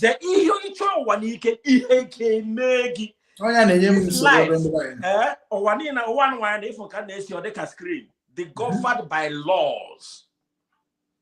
Open the Igbo your menane. Hey. Onwe ha asị na song cans. Also give me also nye one ya flugo give me ya. Okay, me chapter thief. As no here rent. You got to go according to what. Yeah, so you making them money. Bulego money. Zuering for na ko. You know, where there is law, you will face the consequences. I said that the laws of life watching kitty. No more enough for email. Money online and I gear. A work out one tell was a money rituals. It would have mother Abutia Jacob wire. I don't know whether these things work or they don't work. But those things are result of a decayed society. Ubudo maybe. And about in those days, I want to clean it to me a boy, do your do. Yes, if you want to clean it before Fumano, no so. A man no will easy wo nana no. But now, nana again, but now, what actually what is the way go on when it? Oh, what I will tell you, go. A man dress. And I go. A man give us patego, a man jehone, and I go. Mama one can have a messy hook up. Hey, I remember. Teenage Yaniru. Teenage Yaniru. Banago. Teenage Yaniru. Chai me panyani. Makinanya, if Nigeria called the Kita. A man on his own. And that's on our balloon humble. The European on our balloon humble. It doesn't an Igbo. Or the Canaya Tari menu. You because everybody Naya Makechi. I make Takata in and ways upon Nigeria. Kereke is to a Kereka, as name kept us here. I make us name kept us here upon Biafra. How are we going to manage that society? Ihe akịta ikwuru kịta na ekwere egwe n'igwe na na-anapụghị okwu n'ọnụ. Ihe akịta bụ ife njụrụ ndị be anyị na-eti Igbo because onwe onye nọ na social media kịta ga-aka m tie mgbu Biafra. Agagide m n'ụzọ Biafra gagide asụ onye otu ngwa Ọnịcha mgbe ma na ndị otu bụ afịa ka a na-azụ nwanne ị nọ n'otu nwanne nwoke na-asị gị hafa ọ gị ga-eji aka mara ife na-eme so nwezi ndị be anyị si ha dat na ụnọ ka isi wee kwuo ife niile anyị na-azọ kịta onye grupu nke a mụa bụ leader mụa bụ prime minister mụa bụ deputy mụa bụ leader mụa bụ ihe niile a na-azọ ka m werezie na United Nation bịazi kịta si oke ngwa Biafra nation nwere na onwe unu jezienụ kpakọọ n'ọnụ jezienụ jee ma anụ ikuru esi dozi obodo unu na ihe a support gị unu na ihe afụgo na-emegide gị unu. Who is going to be the leader of this movement? Who is going to be the administrator of this movement? Who is going to be our leader of our nation Biafra? If that no I know you can plan it and back I use one in cable toto. On your men you create to be one foundation.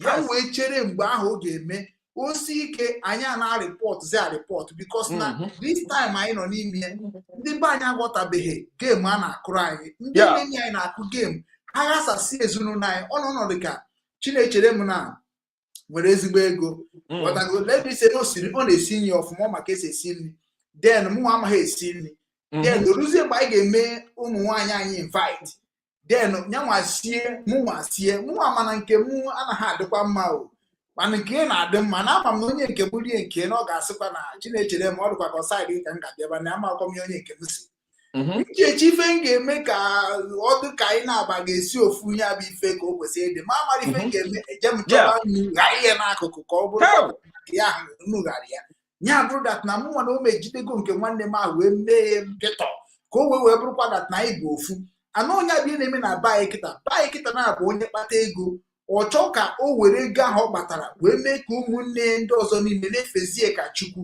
amara m ebe ihe ndị a si wee bịa so n'ịkọwa ya na short way m ga-esi wee mee ka ịghọta ebe m na-eje na ndị be anyị akịta na-eti mkpu Biafra ma ndị a na-eti Igbo YouTube movement to God who made me and you etoro m n'Ọnịcha to God ndị amara ihe bụ leadership to God ndị amara ihe bụ union to God ndị amara ihe bụ business strategy to God ndị amara ihe bụ omenala to God ndị amara ihe bụ Christianity.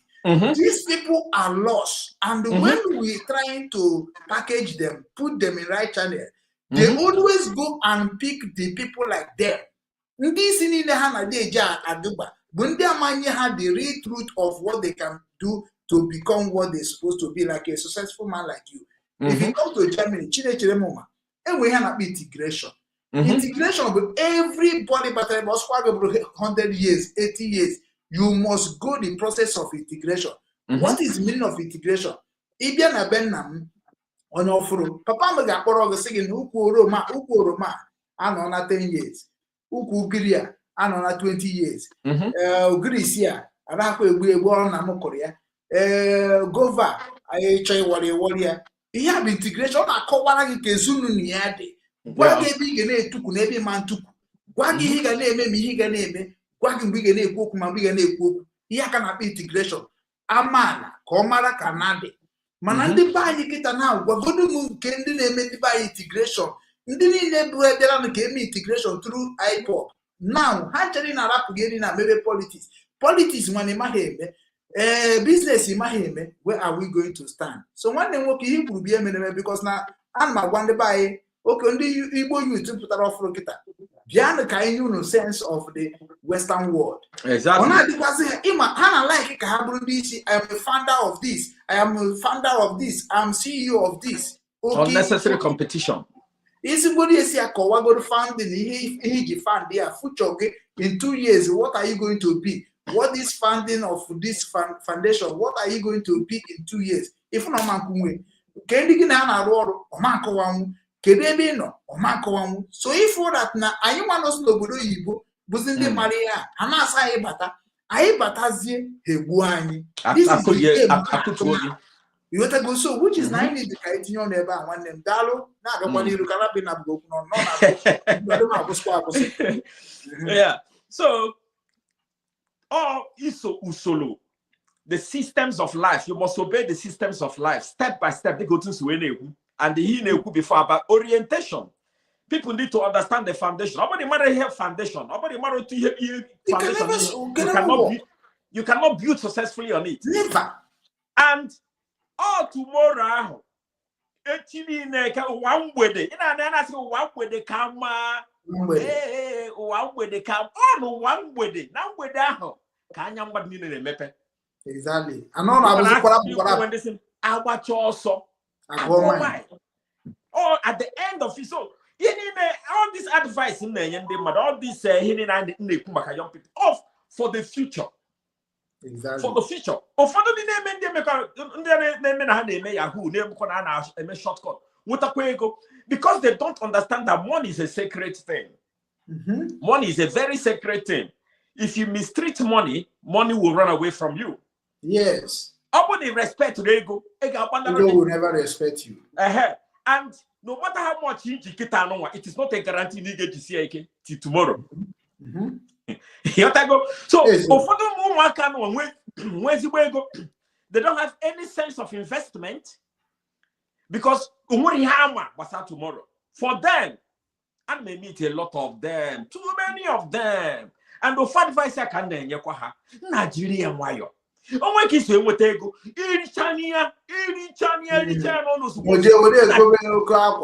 Take engine go no moto.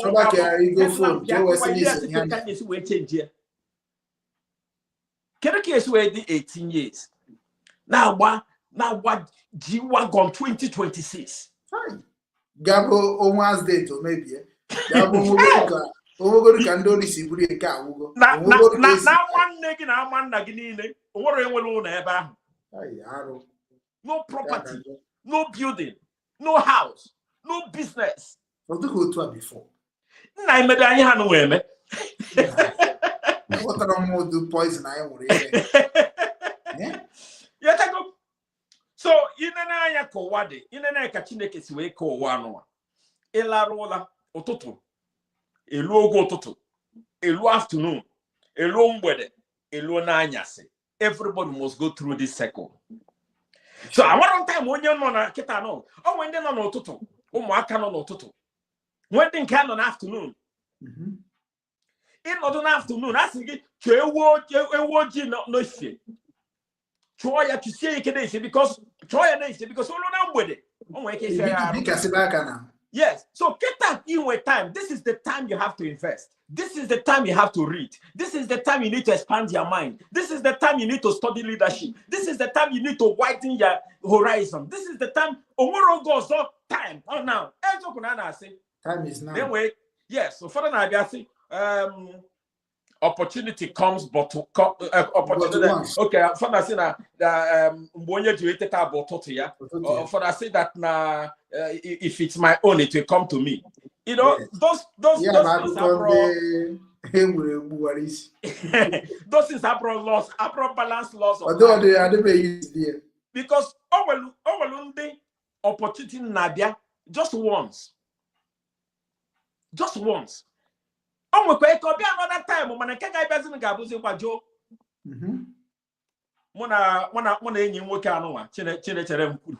Who about it yesterday. You have to go. Oh my God, he get you wine. If wine you like him, where is it? Wow.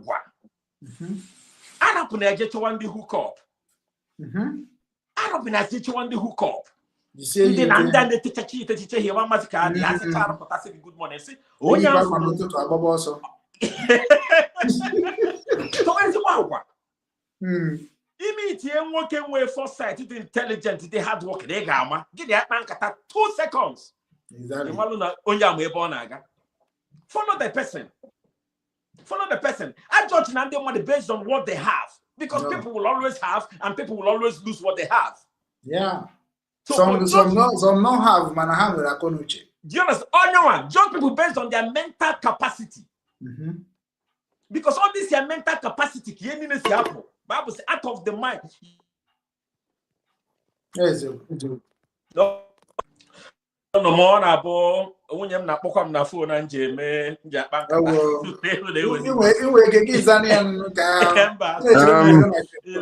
So okay. Yes. Okay. So you more opportunity, but I'm that as a young person, you will not be young forever. Yeah. Adding 53, I'm no game, Logan Galulu. You walk in the 20. Now only 53 in the Kalonka. Say no, I got to work it. Now I'm can be 53. Still feeling like a G.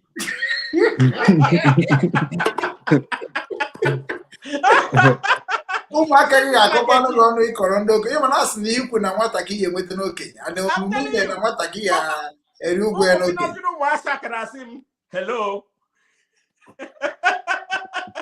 You know, so if you think that if you think that nature for you and you don't make plans today, if you think nature be guaranteed for you, you may make plans today. Now you're in for some surprises. Yes. You're in for some shocks. You know, so no matter what is going on in anybody's life now, whatever you are doing, whatever your hand find it to do it with all diligence. Broadcasting, life to this thing. I got try to the best of your ability. Yeah. Malo that now you conquer this level very well. Next level will come automatically. Yeah. But not going to I think now maybe then they use software to make this broadcasting. Esemba, kina using Kimania, you know using Kaya Bemekata, oh yeah, cut or off. I think no when new one Esemba. Can I get what a new one? Can some can they make waka fegi? So whatever you are doing, understand that life is moving. One move like a train. But and another advice. It's very unique to the Igbo. I like him alpha group Ganoa Ophobi. Oi high na lack na Igbo.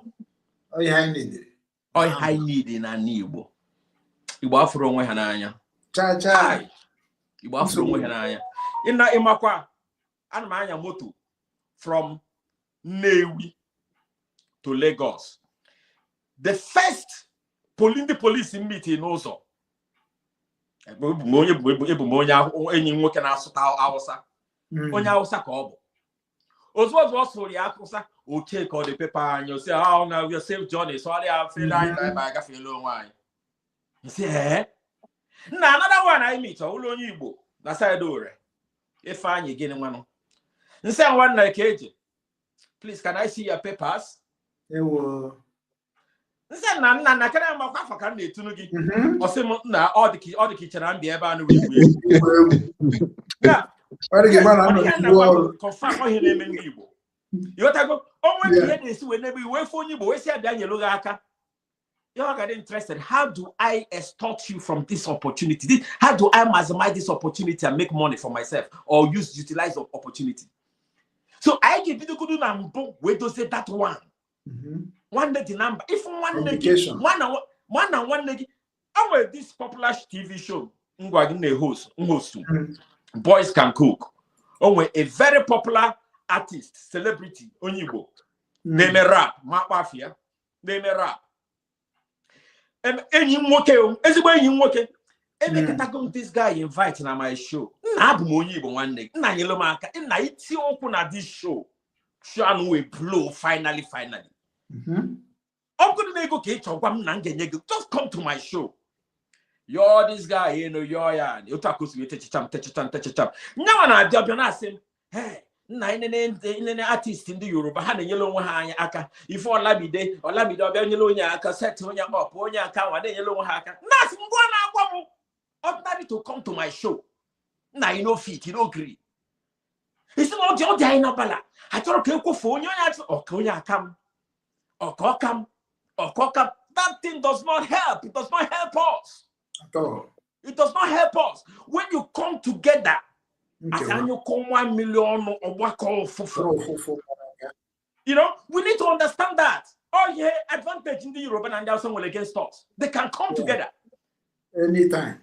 Yes, come together. Only see how quick we get anti. Nibo bokata down together. Only can call one. Only cause you quote. Only cause you for ya getting on the Yemuni. On the Yemuni. On our Charamozo. Now, is that the language of enlightening people to progress? It is not even our language of our ancestors. Our ancestors, you know. So, I never obele advice na okwa you know, I'm whether no will any other thing you expect, but yeah,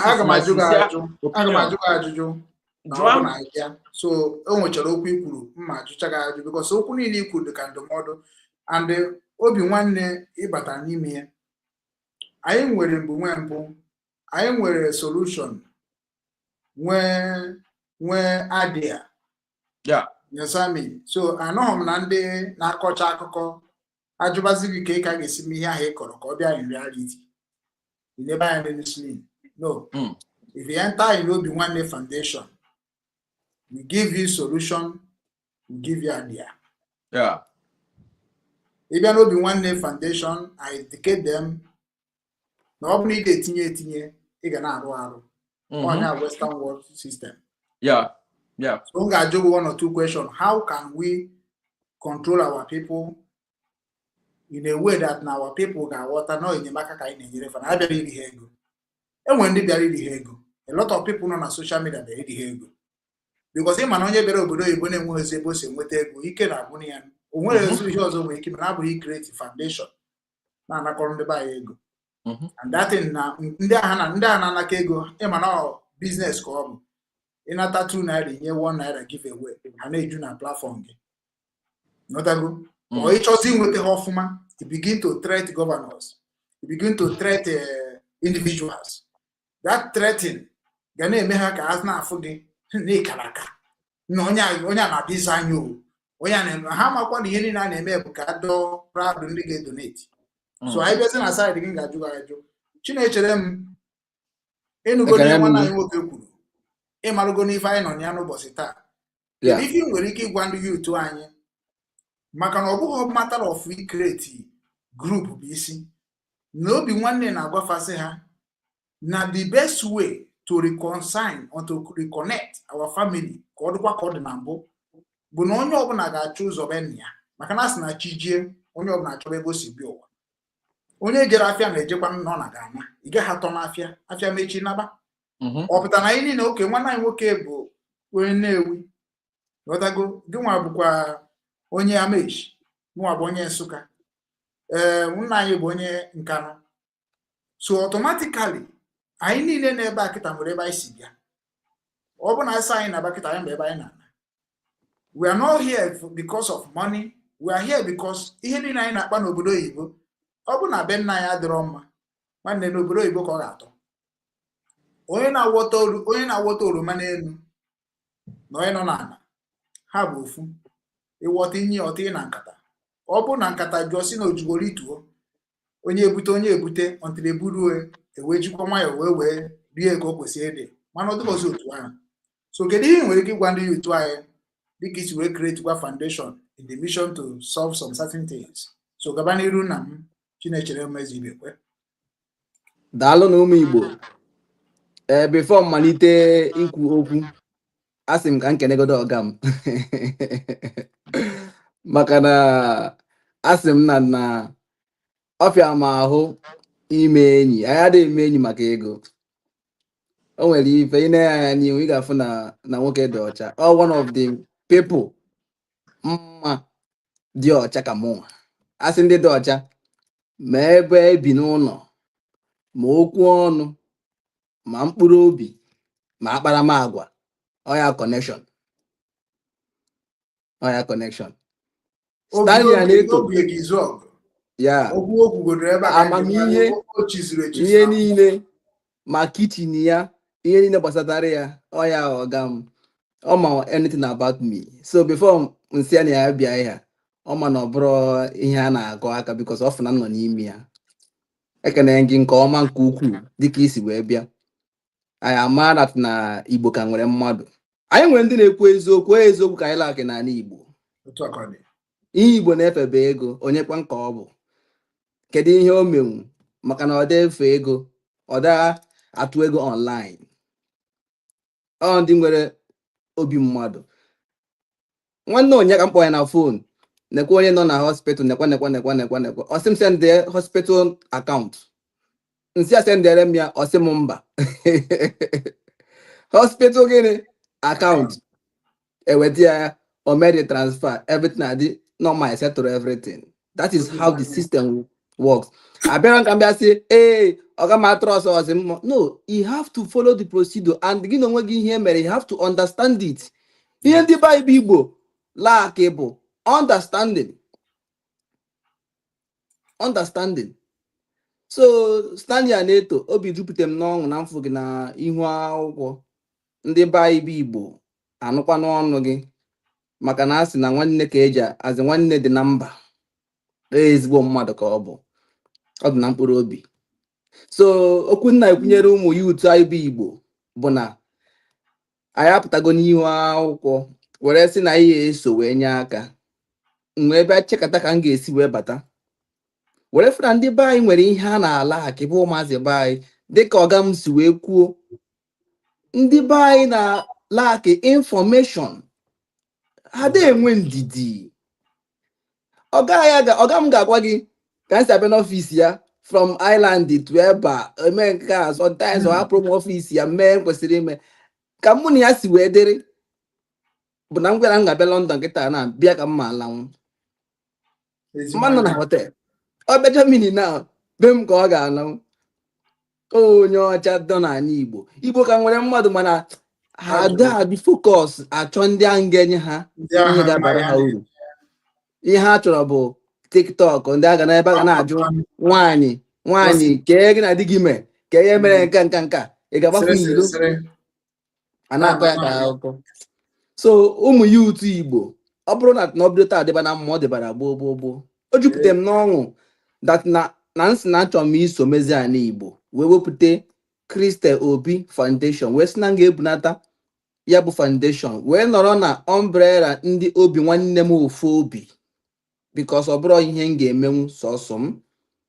Gịnị mere nji kefute that foundation a ekefute m ya maka na ife nna afụ na-ewute m nwee sị na aga m eso nọ na nkụzi ụka nọ na nkụzi akwụkwọ na ihe anyị need bụ ka anyị nwee akọnuche ihe gbasatara entertainment ndị Igbo na Nigeria. Ọgamma anyị abịa nọ na the field o nwere very big company ọ na-eme Boys Can Cook. Ndị niile anyị fụrụ na-anụme ihe niile ha ama ya mana ndị be anyị pụta onye na-ege anyị ọ na-aga ọ dịka ọ mara ihe nwanne ya na-eme ọ dịka ọ mara ihe ọ bụ. So ọ bụrụ na ndị youth bido gebe nke bụ eziokwu ma n'ụwa bụ agụọ 1 agụọ 2 agụọ 3 afụtụrụ m onye go 1 7 8 you know. So adị m ya agakwu onye na-enweghị uche ma onye na-eme yahoo na o bu ego ebumike, you know. Yes, enwere ihe njedobe mmadụ dịka mgbe ị bịa gbe m na Germany anya nọ n'ime ụlọ efu ka si ebi ndụ na-eme ihe niile kwesịrị na-eme nke na-emeta ha nshi ọnwụ n'ime ya ịma mee ya anyị si okwu anyị achịa ịma na ịdị isi ike wee mana anyị mee anyị anụọ anyị eme gịnị mfụ na ihe nna ya bụ mkpụrụ obi gị. Somebody ga-ewepụta nwe obi achọ ka onye ọzọ dị mma, ọ bụ ya bụ love,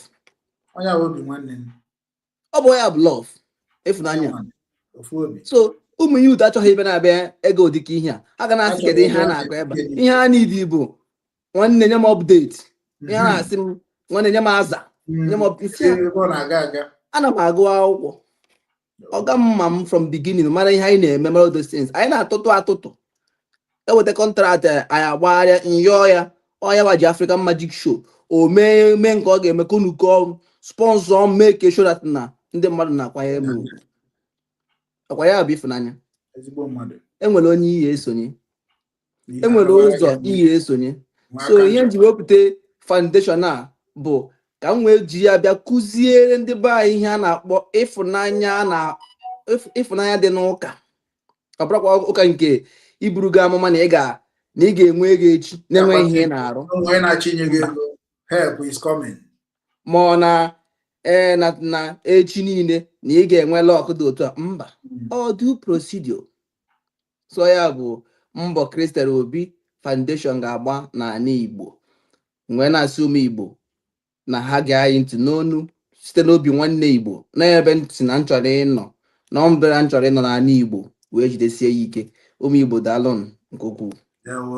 Dewo Chinechere m ọ bụ ma arụchago okwu na akwụkwọ weta chọk gị, weta bik gị, weta akwụkwọ gị, maka na ọnya ka na-akpọ mishọnarị. Ihe na-aba n'ime ebe ya na-akpọ mishọnarị because mgbe mishọnarị bịa na be anyị ha bidoro house to house, ịghọtago. So bet na kịta na ya nọgo n'ụwa ọma, ịghọtago, na ịbịa ha n'ozugbo ịrụpụnatara ha obere ụlọ esi ha bịabazie, onye ọbụla bịabazie ị na-akụzi ị na-enyekwara ha aka. Onye a mere obi nwanne ji sị na ọ bụrụ na ya create ho job na onwerekwa ihe akọrọ ndị be anyị ka ha mara, mana anyị bịa create kwa job opportunity ndị be anyị ifu na nke a bụ nke gbakara m isi. Ifu na onye gụrụ mass com can never prove about that mass com. Onye gụrụ law can never prove the law. Onye gụrụ administration can never prove it. Management ndị be anyị gụchara akwụkwọ mana isi ha gịnị ka ị ga-esi na ha bụ management imezi ha employ ndị ife ihe ndị a na-eme ebe ọ dịka ndị na-eji dị nta akara. So now wonders na-asị this is the why system can never grow. You understand me? Ya ka ji wegwa ha si ya no matter akwụkwọ ọbụla ego na Nigeria ibi obodo oyibo a na-agụgharị ya anaghị obi nwanne na-eme ịgụcha ịbịa ha na n'obi nwanne business strategy. Ihe ga-eme bụ nkụzibere gị ihe ahụ egoro ka ị matakwuo ihe nke oge abara gị uru, mana ihe ha bịa achọbagoro ka ịkwụba ha ụgwọ ihe ọbụla ga-akpa ego ahụ ha ji maka ya bata aka. Ịma na ụnyanwa bụ ihe ga-eme na ha ma arụsị ana ha pụọ enwere ike 3 years enwebeghị ebe ọzọ ha na-arụ. Mana ọ bụrụ na ha mere ndidi dịka nwanne anyị nwoke si wee kwuo na ihe ụwa bụ ndidi nwayọọ nwayọọ ịbata n'ihe ọkwa ya na obodo oyibo anọ m obodo oyibo na almost 15 years njeba nka na-achọkwa ebe ọ ga-abara m. So n'obodo oyibo adịghị okwu izi na ọ bụ na ndị be anyị ghọta na anyị nwa anụ n'obodo oyibo dị ka anyị werego onwe anyị chụọ aja onwere ihe ọzọ anyị na-eche na abụrụ anyị nweta anyị atụna. So ha nọzi ka ndị na-awọrọ ya awọrọ. That is why people like us try to educate them. Na ọ bụrụ na ịghọta ya na ọma bịakwa ka o si wee bịa nke ahụ o nwekwe ka ọ ga-abịa ọbịa less, o nwekwe ka ọ ga-abịa ọbịa high. So na ya anaghịkwa abụ ndị na-eji amụma deceive our future. We believe in our practical fit. Ne akwụrụ m ụgwọ na ọrụ nrụrụ ka m ga-esi na ya wee tukee ya wee circulate ya and ebe ọbụla ọ bara na ọ na-achetakwa ha azụ na otu o kwesịrị ịnachite ọ na-agwụ m ike ọ ga-emezi mmeje nwụzi wee rụtakwa ọzọ mana ị na-arụta na-etinye ọ na-amọpụtịplai oge na-eme gị na-arụkwu mmụọ inwe energy. So that is why anyị ji bidie a group of people anyị ga na-akụzi nkụzi dịka isi chọọ ibute nkụzi n'ala Igbo. Nkụzi ga ha anyị nidere tata ka nke echi o ka ebido bikos na anyị na-agba ọsọ dịka nwanne anyị nwoke si kwuo ihe a na-eme kịta maka the next generation. We don't need to please anybody now. What we need is ụmụaka ahụ ọ bụrụ ndị kwuru okwu ndị ụmụaka enyi Jizọs. We need to go and grab ụmụaka ahụ bido kịta na-etichi ha na-edresi ha na-emere ihe ha niile kwesịrị emere fa. Forget about future. That is why I'm like Western world. Forget about ndị okogiri ha ga-anwụsisi very soon. Onwe ndị ga-enwe problem atọ ha mkpọrọ, onwe ndị ga-egbu n'ụzọ. N'ọbụ ụmụaka ahụ ka enidiri je grab ọkịta ọka ndị Kristian si grab anyị niile nweta ụmụaka, from inweta ụmụaka enweta mama, from inweta mama enweta papa. That is how they do it, and that is what Obi-Wan is trying to do. Gị nwa bụ Kristian be wee landịkwa sikwana ị ga-eme nwanne ọ nọ na-eche mụnwa nọ laikiri ya anaghị na-asị gị batabazi abata because na ndị be anyị kịta na ogologo kwado atụzi ha mma n'ọnụ. So anyị na-eji na nke okwute ndị Igbo 12 stone bịa ka ịnụgo ihe ụmụnne anyị na-ekwusi nsị nwanne anyị nwoke nke nọ na London na-ere anyị tata bụ nwanne anyị nwoke bụ Stanley Aneto onye nụgo ihe o kwuru maka ihe gbasara yutu anyị. Okwute gaba n'iru kedu ihe nwere ike ikwu na ya gwe ya obere nke ka ọ na-aga aga. Ndewo nwanne anyị nwoke Aneto, udo Chineke dịkwara gị. Anụrụ m ọnụ nri okwu niile ọ ga-adịrị gị mma. Ihe a nọ n'ụwa bụ ụwa dị ka ama egwuregwu bọọlụ. Anyị na-pass knowledge, anyị na-share knowledge. Ịwa bụ akpụta akịrị akpụta une ọrụ Chineke anyị dịchịghị n'otu ya dị na mbụ ka ya dịta ụta ka ya ga-adịgide ruo mgbe ebighị. Abịa n'ihe gbasara yutu anyị ma pipụ ihe na-eme anyị isi anyị n'aka mana asfa na ndị na-ama ebe mmiri bidoro ma ha ada ama ebe o ruru kwụsị. Ihe mmiri bido n'isi gbarụwa ọ bụ ebe ihe gbarụrụ n'ọdụ kịta. Anyị amabeghị ndị anyị bụ asị ụmụ Chineke, asị ndị Igbo, ndị gboo, ndị mbụ na ndị egere, ndị Biafra na Igbo ọgbụgba ndị anyị dị anyị n'isi. So mana anyị dị ka wee ezejere mba na-eyi ndị a na-atọgbara eji mgbe o chetere na nna ebe ezoro kwado nawa ọ ga-adị n'igwe. Otekwa anyị na-akpọ ha okushi ha na oge ruo mgbe anyị ji ana be anyị. Mgbe ahụ ka m fụtara na 2000 wee gbuoro opi ike n'ugwu nsọ Ọganada. Mana asị na Ọganada na ọ bụ ndị ole, Ọganada na ọ bụ ndị Igbo bayam na ọ bụ ndị ole bayam nọ. So ihe m ji ekwu ya use anyị na mụ ibido n'isi gbarụwa bụ na ọ bụ bad example, bad precedent. Anyị hafụrụ omenala na-ewe omenelu, anyị hafụrụ omenala jee ụka. Omenala na ụka dị ka theory na practical. So ọ bụ ebe na leadership, political leadership and under Egypt bụ no man's land. Under bondage Nigeria, under that illegitimate name Nigeria, anyị dị ka oru, anyị ka dị ka oru. Ọ bụ ebe wee ezejere mba na-eri nri atọ n'olu ya. Then anyị nọ na-agbata Egypt na spiritual Egypt ahụ na promised land. Then na system Egypt leadership, this political leadership abịago corrupt our society from head down to toe. Ọ bụ ebe na ndị Igbo amaara as diligent people enyere 20 pounds anyị were ya gbawa igwe were ya gokpo obodo niile possess the gates of our enemies. Mana kịta anyị bịa sokwukworo kwere ụka tiri iro mgbe anyị na anyị jejiri wee dịna na Nigeria dirty corrupt system politics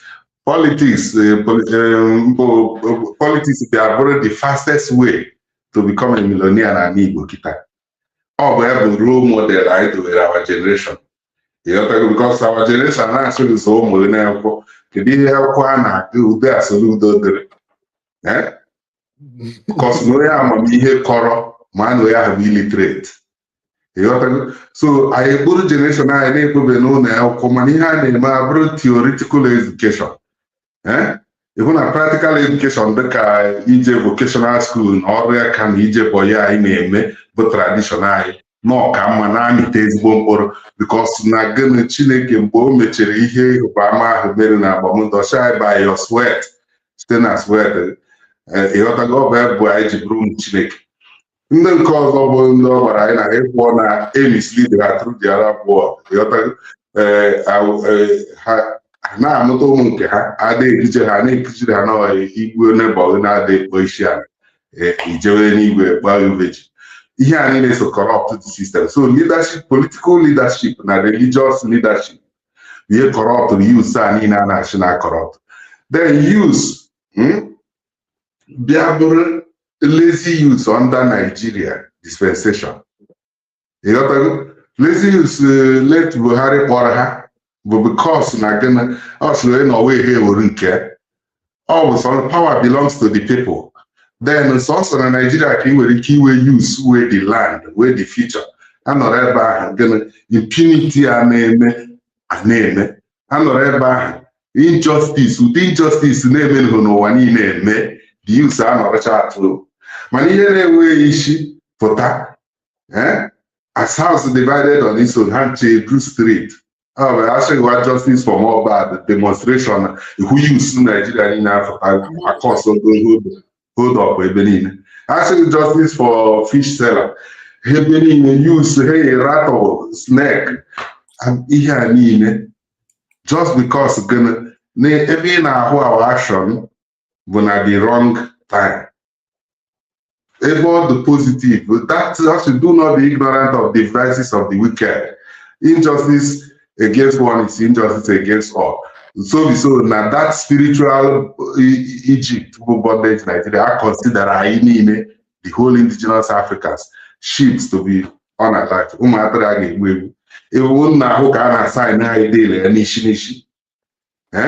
Then maybe I thought ideology corrupt the whole youth, collectively under that bondage, spiritual Egypt, or corrupt the whole youth collectively, because the whole youth were house divided on its own.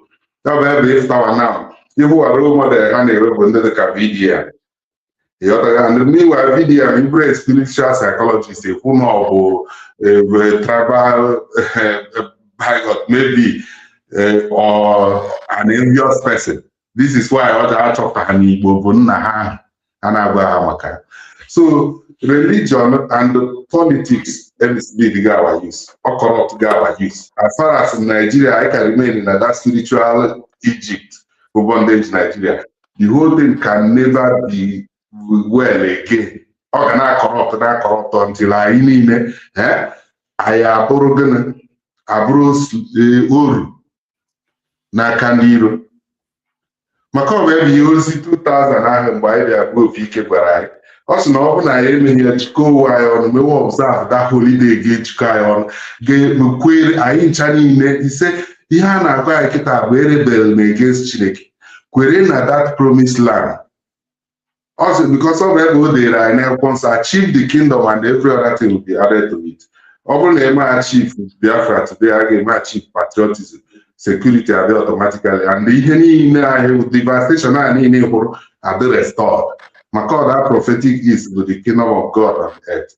So ihe ọ ga-ejide restored bụ gịnị? Nsọ ana bụ nke heritage anyị bụ ndị Igbo, ndị gboo, ndị mụ na ndị egede. Anyị enweghị written law ma the constitution nke a na-echeghị na mkpụrụ aka Chineke bụ n'elu okwute ka o dere ihe. The constitution, the natural law edere n'mkpụrụ obu afọ Igbo ọbụla ọzọ ọbụla ịhụrụ. Because ihe niile a si na egbere aga ọ bụ ewụrụ ọ na-eshi ochi na-ekafere karịrị ya eka. Generation ịhụrụ ọchịchị na nna bụ nwa bụ nna bụ gịnị a na-akọve ha through the living water anyị na-akpọ mbụ ihe na the living water that comes from the father eji form human spirit after 40 days and 40 nights na ịhụwa anyị. So that is why Chineke chiri na ya kpọrọ adulteration asị ihe niile a ka anyị ga-eme observe due to na anyị bụ nsọ na-edo nsọ bụ ndị Igbo. Ọ bụrụ na e restore the land, ọ bụrụ na anyị mewe abọmndụ ọ bụrụ na anyị bụrụ a nation enwere ihe eji mara anyị as a nation ọ bụ ozi opi keta 30 December na-akpọ anyị people ebido hụtawa anyị as a nation kwewere anyị as a nation ịghọtago so mana kịta anyị ka bụ anụ na-agba nna na-ejide anyị n'aka nna anyị amaghachi anyị nọ n'Ijipt anyị amaghachi anyị nọ na promised land even ndị na-egosi anyị promised land na-asị were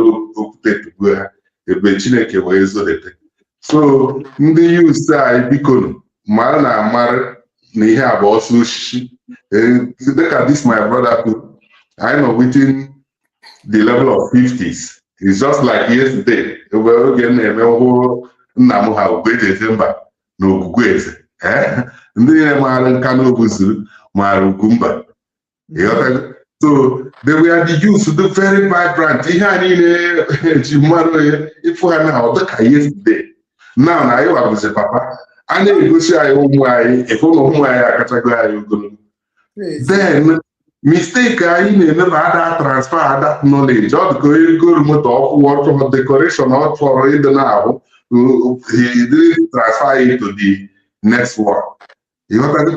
Anyị ada akpado nkata with our fathers. Ihe anyị gajiri mewe from generation adịwara corrupt born through way then this is desperate. Also, I do not be anxious over anything, but with prayers and supplication, present your case, the Lord is there. We open and desperate. Due to nature, desperation mission. Desperation ahụ ndị nke politician. Ebe ha atụ achị ha amago na Egypt, Nigeria no man's land. Ha amago na just ọrụ the public atụcha achị ha abaghị na the code. That's the end. Then before on after again, all the Sultan of Brunei na regional constituency of Ocean Africa. Ihe ọ ga-emezu bụ ịchọ gang ndị ga na-eche. So all the governors shamefully I were na Igbo fail na leadership because ọ bụ ha corrupt kwuru the whole system. Ọ bụ ha bụ ihe na-use after use adịka ha na-eche every 4 years ka handout ha wee feta. And gịnị ka a na-arụ ha na 4 years ahụ gịnị tọgịrị na-edubanye na njọ idubanye na njọ dị ka ndị otu Sheikh Gumi ha na-ekuziri generation ha na Igbo neba na-ada isi a na ijebe enyigwe bill 72 veji na another world ịmụta ndị dọta na-abụghị kafiri. So the same way ka ị na-egosi ndị youth na-eso na the fastest way ịbụ millionaire bụ through ije theoretical education na university. So ihe ndị be anyị na-eche then ịpụtazie ịzọwa okwu ihe then make sure na belong na court. Ihe niile na-achị ya n'Igbo kịta bụ one court or the other. So ewe ihe gọvanọ na ọ bụ those fashion kapo ndị nka na ndị nka a na-emechi gọvanọ jenata national cake of ọbara ụmụ Chineke a na-eke na Abuja ọ nata kee ya those thousands of special assistant SSA na-enweghị ihe a na-eme assist. So all a corrupt system depending on corrupt system. If you go na church bụ corrupt system. Church you have original spiritual worship eji gbawa nna anyị ha ọ bụ tradition Igbo, African tradition especially nke Igbo bụ ihe mụtara Judaism wee mụta Christianity wee mụta Islam after 560 years. So because of ihe mere during the covenant days ka ha ji take that oath eji ebusa agha na Jesus place na the promised land. So ọ sịrị anyị atụ n'egwu na aka ya wa bụ Chineke ihe na-agbara ya bụ mmiri. He's restoring the land. Ịghọta ibi mee ụwa ahụ a na-atụ egwu ọ sịrị anyị atụ egwu. The mystery of our changing form bụ ihe anyị amaha. Sọsọ hụ ị ga-ahụba ma ị ga-agwa youth nọ na constituency gị niile na ya bụ should be your brother's keeper. So ha gịnị ọ sịrị n'ụwa chọrọ obi umeanị ejighị ike esoghe n'ụwa. Ụwa chọrọ obi umeanị ejighị ike esoghe n'ụwa. Ịchụrụ ife n'ụwa n'ike ọwụwa bịa ijiri aka gị gotere onwe gị okwu. Ihe dị ghara dị n'ụwa ọkụ ji agba gị ite ji egbu ihe dị ite n'ime. So my people, Atuna, you are the ball. Everything in actual the form of background object or the form of air. On our bounce, you also have no drop of red water, full man, okay, no do you my dribble your way pass to one another, you go. So with prayers and supplication, he made me achieve good. But power out a legend. Also, he who fights and run away leads to the fight another day. Generation of the righteous, there shall be no end. Only the wicked shall face destruction. The wicked, when they are the desperate by and a fast lane, or touching with them, but only in not. These are the wickets, and the red card and field the ball. Where I have water, even my fans, they were in a career, my coach, equal week and by a dressing room. Mara Imam Bashi, Imam Bataji field also. Field that the land of the living. Land of living with the kingdom of God, also God of the living, not of the unalive. Therefore, the say the world will watch no kukwe, Makobu be daughter no kwe. Discover who you are. Imaro Yibo, Yakana Kwanibu, Matachi and Daibo, Kaiki and Nagana, achieving the kingdom first, all that nation would all be picking out and Ubuso. Should I 30 December now on in Nagi doing Bosha and Aso? We're going to do a band. It's a tap on Monday, Nihocho, or Monday, Mako, good night, have here not for what that natural covenant, original, the heritage. Eji aka na ụzọ na ya bụ ọkụ na mmiri na anụ the four elements ji mbe anụ niile wee gbawa nna anyị ha ndụ si na onye bless anyị ihe na-anaghị bless ya onye ebuso anyị ihe na-anaghị ebuso agha ọ bụ nke Naijiria na ndị otu ha niile busoro anyị ka na-ebuso ha ihe ka ọ ka kpọchiri obi ha dịka Fero ihe niile na-asị this bad role model vie corrupt use ọchịchị anyị ka ọ bụzi ụda na bụkadịta mana once anyị kwere na the promised land kwere n'ivi ji ofu obi gbago na na-ekpere anyị na nkụ na ahụ na ihe a niile New Jerusalem ọ dị ka a na-eje eje a ga-emeche separate the chaff from the wheat anyị ewere onwe anyị maka ọsịrị mgbe aha anyị ga-adị ka ndọrọ ọrụ udo Chineke dịkwara na-eke na orie na ọha kwọ ise ndewo. Yeah, one angle Stanley and Eto. Just were 2 minutes, just where was in Igbo information because I got my life work I no also. You go Imana ZENITH Bank and I so and I have 1 or 2 hours now, which I not like I go there. I can't get so we're 2 minutes just summarize here. Can no make one how could Ikechukwu and no there were. Okay. Ikwukọta ya ịchịkọta ihe niile m kwuru na mbụ inwe ofu obi nwee love for one another. You know, onye Igbo nwere idea ka onye ọzọ nyere ya aka ka alịda na-akpasa because ejiri akpasa abụọ ọgaranya. You know, ewe na anya ụfụ n'ebe nwanne gị nwoke nọ nyere mmadụ aka. And always remember that na echi dị ime o nwere enwe ihe ọ ga-abụ mkpọrọ nwaanyị dị ime na-akwado maka ọmụmụ nwa. Okay, mmadụ sị gị na ọ dị ime kịta ọ bụrụ on the 9th month bido jesi hey kedu ihe ga-eme from the time ị dị ime ka ị bido prepare that is what tomorrow is like. Mana amalụ na Igbo wede na-enyere anyị Biafra o ma ọ bụ na-enyere anyị Biafra mana amalụ na Igbo bụ a nation. Anyị bụ a nation. And the destiny of Biafra dị anyị nche niile n'aka. Yes.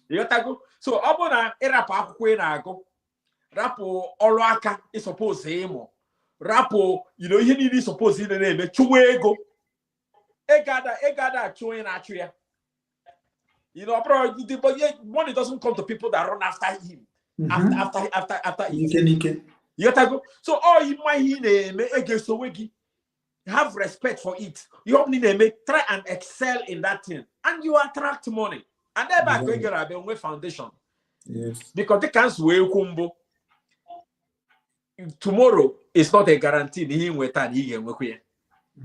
So Kaya Wambo mee deep foundation n'ụlọ ọbụla ya na-alụ maka echi ka o wee kwudo nwuo. Okay, so nke ha bụ nchịkọ okwu nna chịkọkịta n'ihe gbasara atụmatụ na advice na-enye young people ndị Igbo. Chinechere m ngwa okoro gbazie ndị be anyị okwu ka anyị naba. Chinechere m gị maka anyị na-ekwu bịa gbazie ndị be anyị okwu na anyị anabaghị okwu ahụ. Ọ dị ka ọ naghị anọ dị ya. Komutu.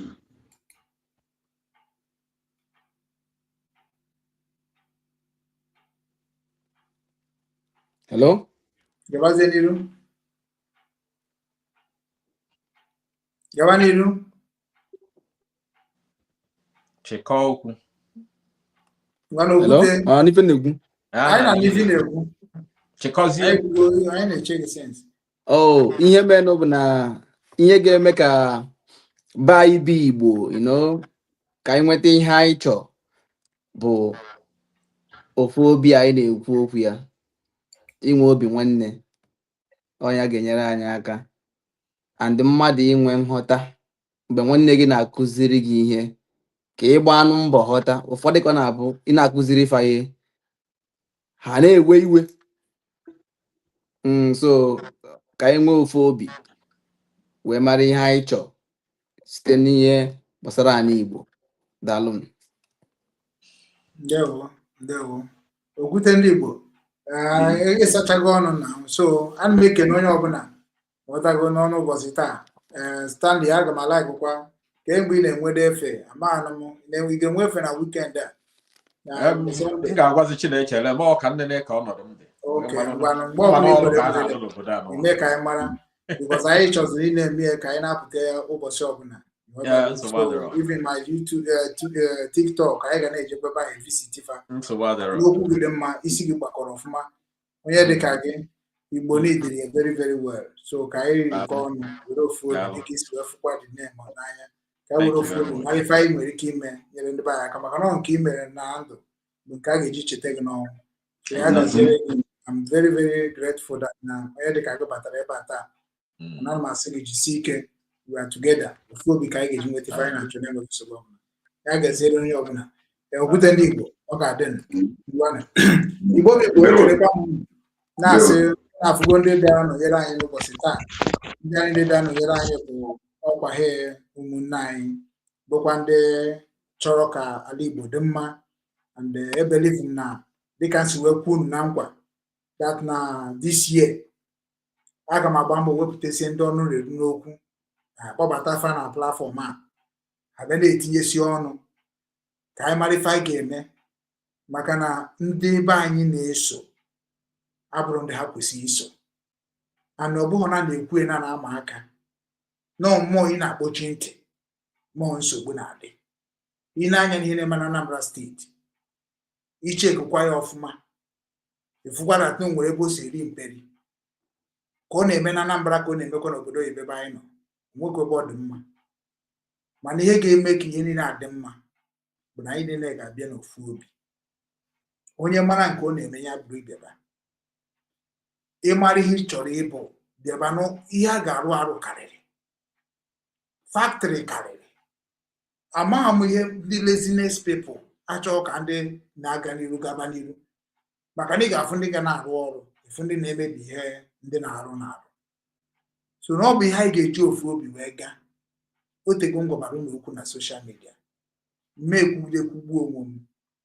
Ana m agwa gị nwa, Biafra anyị na-achọ abụrụkwa garanti. Biafra anyị na-achọ abụrụkwa garanti. Garanti bụ ife dịghị n'aka, ife dịghị n'akọ n'uche.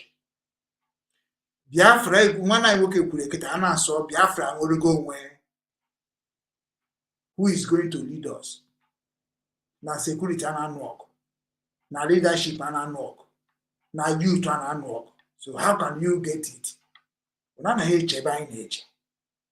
Unu na-akpọ onye isi, prime minister, ihe ndị a niile, what are they going to do? What are they going to do? A na-asọ Biafra today to God ifunu nke bụ blood.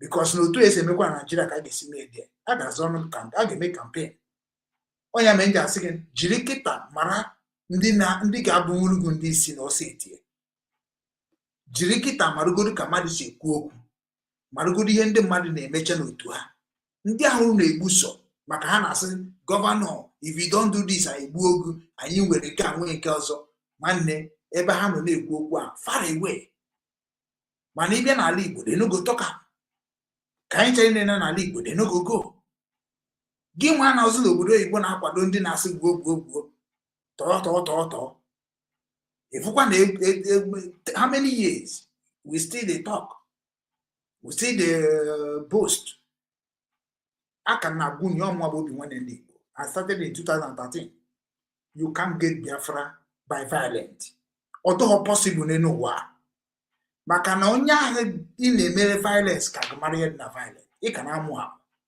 onwe ndị nọ na ya nọ iwe bịa only the way Biafra ga come ọkwa Nnamdi Kanu nọ na mkpọrọ kịta onwere ihe mere onwe ihe ọ ga-emenwuzi na abụrụ solution political solution America na-abịazi inye aka whereby na anyị bụ ihe kwesịrị inyere nwaanyị aka is a shame, is a very big shame. People now say American is coming, Israel is coming. It's a big shame. I am still remain the person I am. Now, the way Biafra gets Bia, only open as a fan there. Sizena fan nage potaba. Thank God, a lot of group and Abago village here. Ige meja funda ga osanozo. Enwende amuru na amahoro village here. Oha nenya yiso. Makana mu ama ka ngesi na majin suka webta. Bia na social media na akonye mama ha onu. Onye mere ade ma akọ individual onu. Onye ndị na-akọ onu bụ ndị na-ada achịta anya ọfụma. Mana okwe individuals. Onwuru ha bara. And onwuru ha gabara m wee nwukwa. Every individual. Because na otu an no kita now I am working according to the system of the place I am. Ibekwa na Igbo. The system eji arụ ọrụ na Igbo na-eji azụ afịa dọrọ mma. Corruption dị n'ime afịa. Corruption na politics. Corruption dị na ụlọ corruption dị n'ivin ụmụnna. Corruption dị n'ụmụada. Do you see why ndị agwụrụ na I ka emechakwa gbuo onwe anyị wee na ọ bụ na anyị asụkọ ndị a na-akọ onwe ha ọnụ ibi na social media if somebody aptasị gị onye abụ Fulani onye Fulani mụrụ ya onye abụghị onye Igbo gị nwa na-ekwu okwu a who are you? You know they ask yourself this question. Gị nwa na-asị na onye abụ Fulani tụbara ime onye who are you?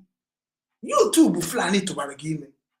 There is no record on what we are doing. Onye ọbụla bịa ọ content ka anyị ga-emegide were ole mgbe nye n'onwe n'aka anyị nwa nọ n'ala Igbo nwa obi nwe na-eme ka ọ na-eme exist n'ala Igbo ọ bụrụkwa nwa na-achọ Biafra. There is nothing like Biafra is coming.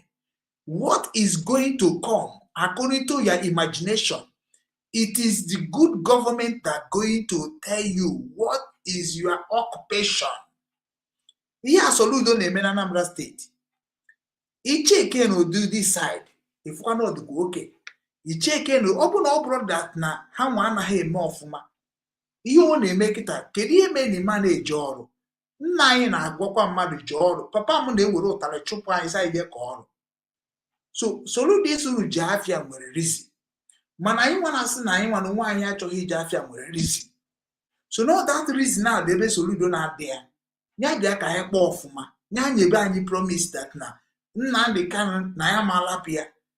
Na ụmụnne anyị bụ ndị eji because ha na-asị na ọchịchị unu chịrị achịtara na amalapịa. That is only thing ga-eme ọ dịka ndị dịka ya na support na dị against Soludo ma ọ bụ gọọmenti. Mana onweghị ndị ka emebi obodo karịa youth. The whole Igbo youth are corrupt. Isi na ndị ha corrupt kedu ka ihe esi fuche eziokwu mmadụ na-ekwu ijebe n'ebe ndị na-agba asịrị ijebe n'ebe ndị na-akọ ọnụ kita gentle yahoo apụtago a na-emekpọta na social media. Useless people. What are you talking about? A man apụta is need the security of an area ịma female na-emekpọta na social media akarịgo m dom selling. Ị na-afụ ebe ndị ọzọ na-emera jis just ka iwe gosi ichechego pụta. That is nonsense. I don't support no. Oh, that's why I don't support anything concerning security. Anything concern because everybody creates security in Igbo land. They are ignorant. We don't hear my security, and I still keep saying it. onye ka m na ha ji enwe problem ana m na ha ga-enwere problem ha chanye na akpụsị mkpọrọ because you cannot come out on social media claim that you are security, carry gun and boasting. Who are you boasting to? Secure your land, protect your land, don't make it publicly. Another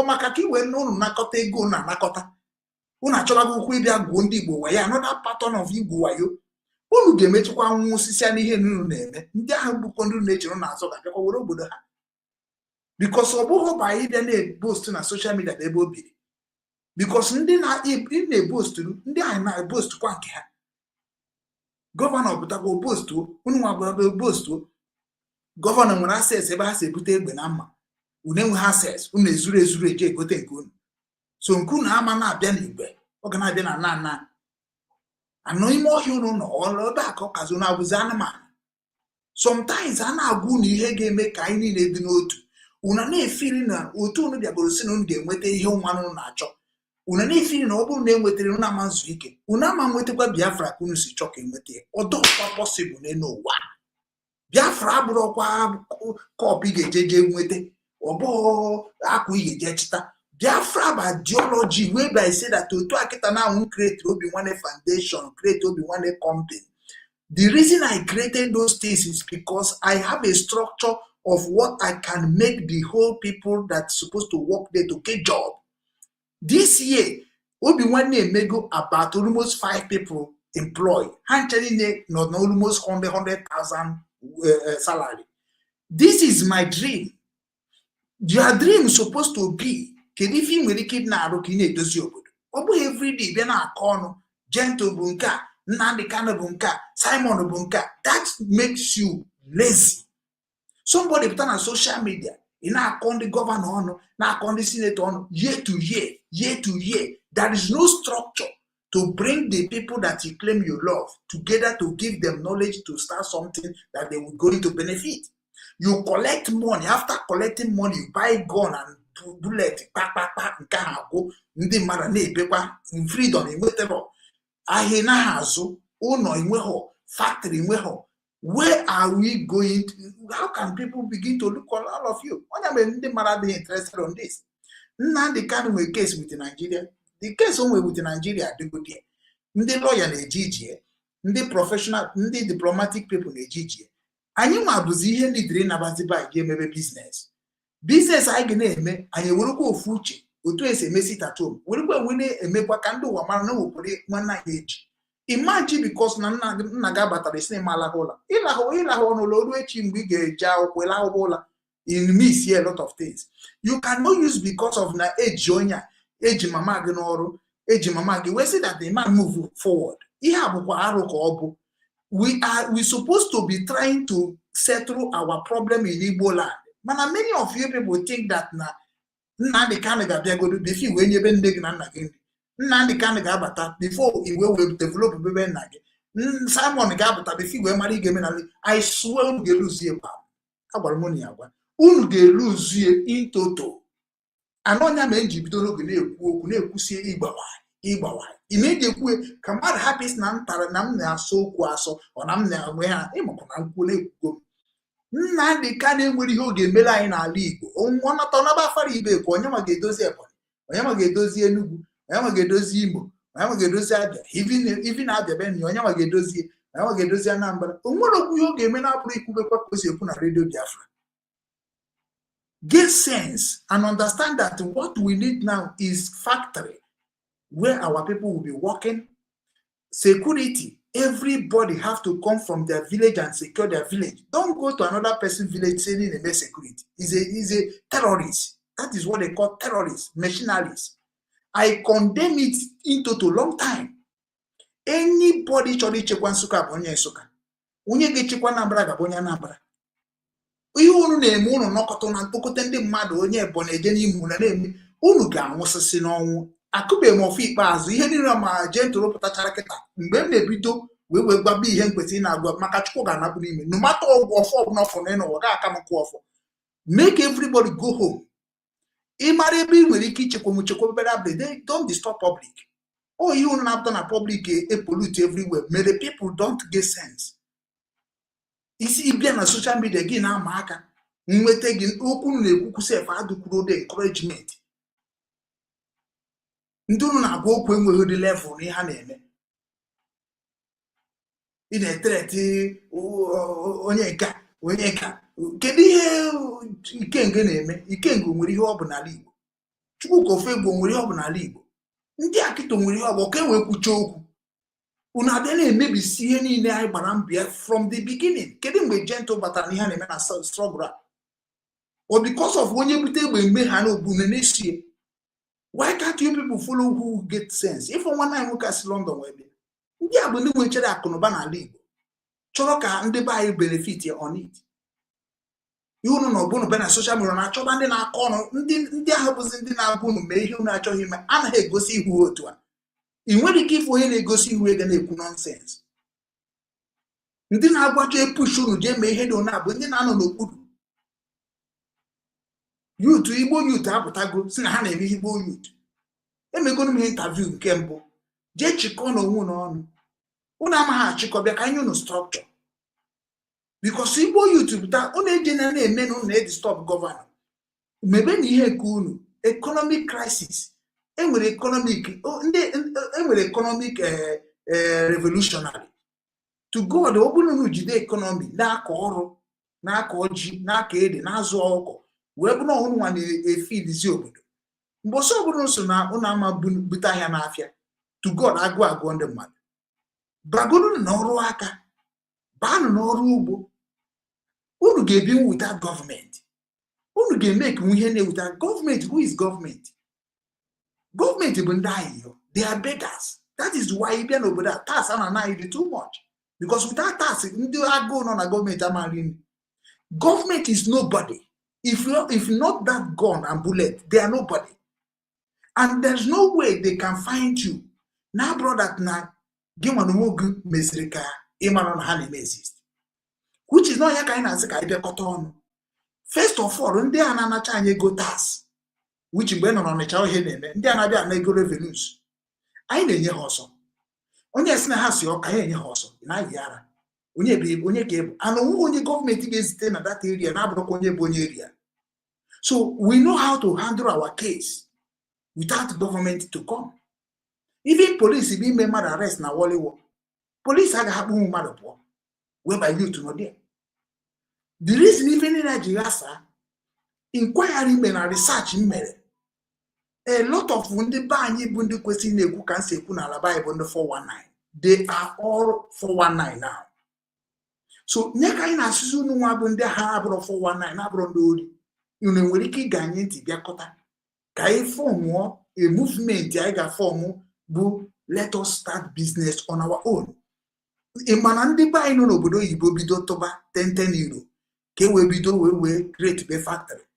I swear before December to God ihe ga-apụ na street na-arụ ọrụ na factories abụrụkwa odorokwa hado just ịrụ block or zinc ọ bụrụ ọkụ ka azụba dị eti ihe dị ka ebe 200 people arụba ọrụ enwere ike ebe na-akwa arụ ihe dị ka nwa nchọnchọ hall arụkwa na hall ego ihe dị ka machine ihe dị ka 500 pieces of machine ebunata ya onye ma akwa kwara gbagaba akwapụtabe ya eresasịba akwa dị cheap ọ bụrụ ọkụkọ azụsaba ọ bụrụ ewu azụsabịa ihe ndị a niile na-ebu ife a ga-emenwu very very easy mana unu chọga everybody Biafra even ndị chọrọ Biafra sef ịjụ ha reason ha ji chọọ Biafra sị gị Nnamdi Kanu ịjụ ha reason eji chọọ Biafra sị gị reason Nnamdi Kanu ifu na ọbụghọdụ ha ncha niile mara ihe Biafra na-akọwa. And this is another way of Islamization people's mindset. We try to remove the mindset of Nigeria from our people. We suffer and remove it. And other people now begin to put them another wrong narrative, that is why ha na-eme skokpo. Kedu ka onye Igbo ga-esi wee pụta ị na-agwa ihe ọ ga-eme ka ọ dịrị ya mma ya ma na-agwa gị na nke ya nwa na-ekwu bụ nke dị m ịlapụzi ọjọba gị ego. So ụmụnne m ihe nna chigburu na mgbede a jiri na afa Chukwu wee na baba anyị onye ọbụla jee chọọ ihe ọ ga-eme. Go and learn one hand work. Ịma ha bịa n'obi nwanne integration. Join obi nwanne business strategy. I will teach you how to make money. I will teach you how you will live long. I will teach you how you will never be in trouble. But if you keep following people that use you to make money, to help themselves, to help their family, don't blame God. Don't blame Satan. Okay, from Igbo. Otu asoludo si wepụta ka ngwakwu na another scope. Maka na abụ na-ekwu ihe nwere ike ikwu bụ na-esi na support soludo. That is all, and it does not make sense for you because you are going to die if you do not respect yourself. Ihe asoludo na-eme now. Otu ọ sịrị kịta na ya ma mebe market ya. Na gọọmenti nwere right if self demolish ebe a dịka o si mee na ahịa oge Nsụka. You will not do anything. I remember bụ na-ekwu ejide na dịka ọ na-agbalị everywhere. Una no go do anything. Ejide Samuel Egbori, una no go do anything. Una be talkative. Una no go do anything. I am the only person where you go eziokwu. I am not the struggle. I am not struggle. I am making a struggle. I am still the person who will tell you the truth without anything. So do close market 1 month. Oh, what if you get me? That is why you need to use a countrrtered. And a countrrtered you use now. It is for you to sit down. You go down with what did I want. Now, Liba, a different children. Or security able, just join in this security. And we National Youth Council, unu challenge anybody also. And we CYON, unu challenge anybody also. And we Igbo Youth Movement, unu challenge anybody also. And we Owis and Obigs Youth, unu challenge anybody also. And we Mona, unubody also. And we Mada, unubody also. And we CMO, unubody also. And we CWO, unubody also. One day, unubundori. And onya benage treat unu kandori na Igbo. And with time we help government to destroy all of you. Because unu challenge the problem of that land. Maka na obulu na agwa government if happen sit na eme na that support government ihe ama na eme. Youth National Youth Council nwe power. Jene ebe ahụ no ba na ogu ebe ahụ baba no mbọkụ no hijack a National Youth Council. How can this youth biara ketas na have Igbo Youth Movement? Where is National Youth Council? In an Igbo Youth Movement, any Panamabobusi unine. Why can't you join that one government to recognize and fight for the good leadership in that one? Why? Why can't you join that Igbo youth and remove the leader? Banumbo, main politics, Banumbo, may you get a poya, Tien no job. You know trouble, call a good name, and a babu and a sign and a babu and that the boy. When you let me tell you, only Jackie, where battering when ask one of now why in Grega Dario. It's your kind of wakundo. Is you Kuchine can only women at this 2026 only advice I want to give you because I'm a nigga. I know nigga. So come my name Malinina when he won. Because almost all of you know a league. And we won't you cheer there. And we won't open a choro calibo demma. Only over a chon kagan and make on him with ego. And that is here job with the Sibonga. Eba kanga koswa, no to map a China. Manas and Gamuro here, where wouldn't one name look up on the param. When they make a hammer, no one walk away, see the Riguma Boni, Bonama, Brony Jack and Choba Kuyen in Ben Ladi. Makana are always a group in join the Keta. Anna Boha and Suka. Diaspora forum. What they go to Barandia? And if you go to Nama Wogomna, Bon Nampa the Tambam or join them with the buy no. That one can and be an attack and maybe introduction. Introduction of them they will pursue many groups. Unsuka Kama. I build one suka buy or kaka or bridge, maybe a buy and I come and suka. You will wait the Jacondu Gigi. And my guru na very soon ndị ga-apụ na social media ga-eri nne ndị ga-agba ọsọ ga-eri nne maka na anyị ji ha n'ọlụ eji ha n'ọlụ nwanne onye na-eme na Nsụka nke na-eme na Nsụka ahụ n'ụzọ ụwa na n'Igbo anyị ga-akwụsị ya onye ọbụla jikwa nyebere obodo ya aka na taịm adịghọzi ihe na-eme Biafra ama mwetekwa ihe niile a na-ekwu okwu Igbo karịrị Biafra. The only thing Biafra is begging in Igbo land is just to become a leaders. Because Biafra not just government. That is nothing Biafra. Biafra don't have anything in Igbo land.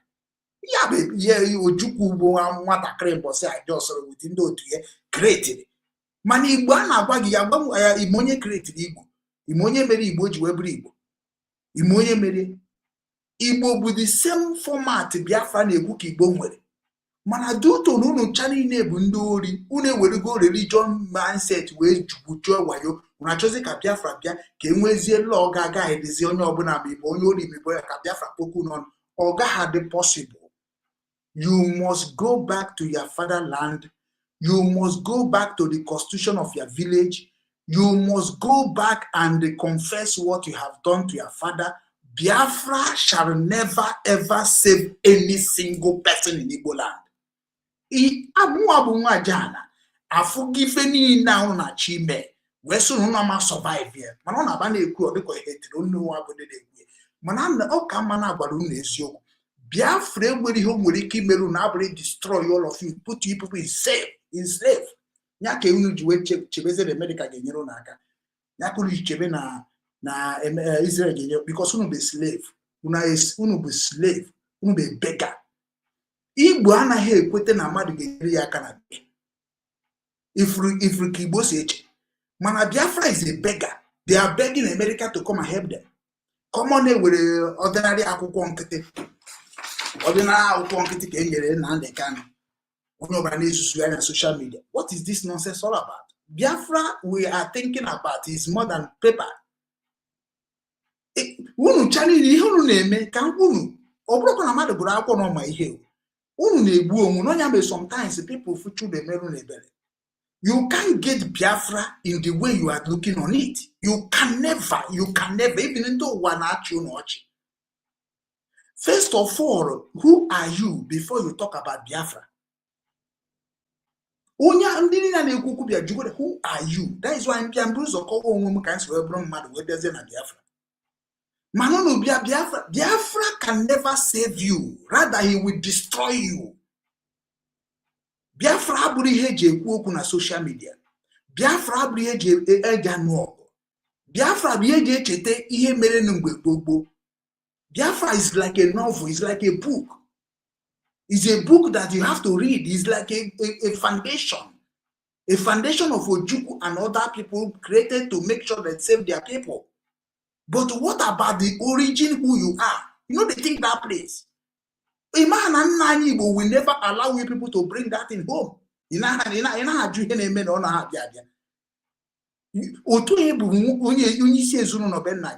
Then mbiaze kita na nsize that na nga anapugi name ah biabaze zabazo onye isi ezo no be na lirugi anemi eme una to he follow here according to the constitution of the ancient. Una to he follow here according to the system of the Western world. The way we say me hende ani ne mere o mere everything. I pity for all of you.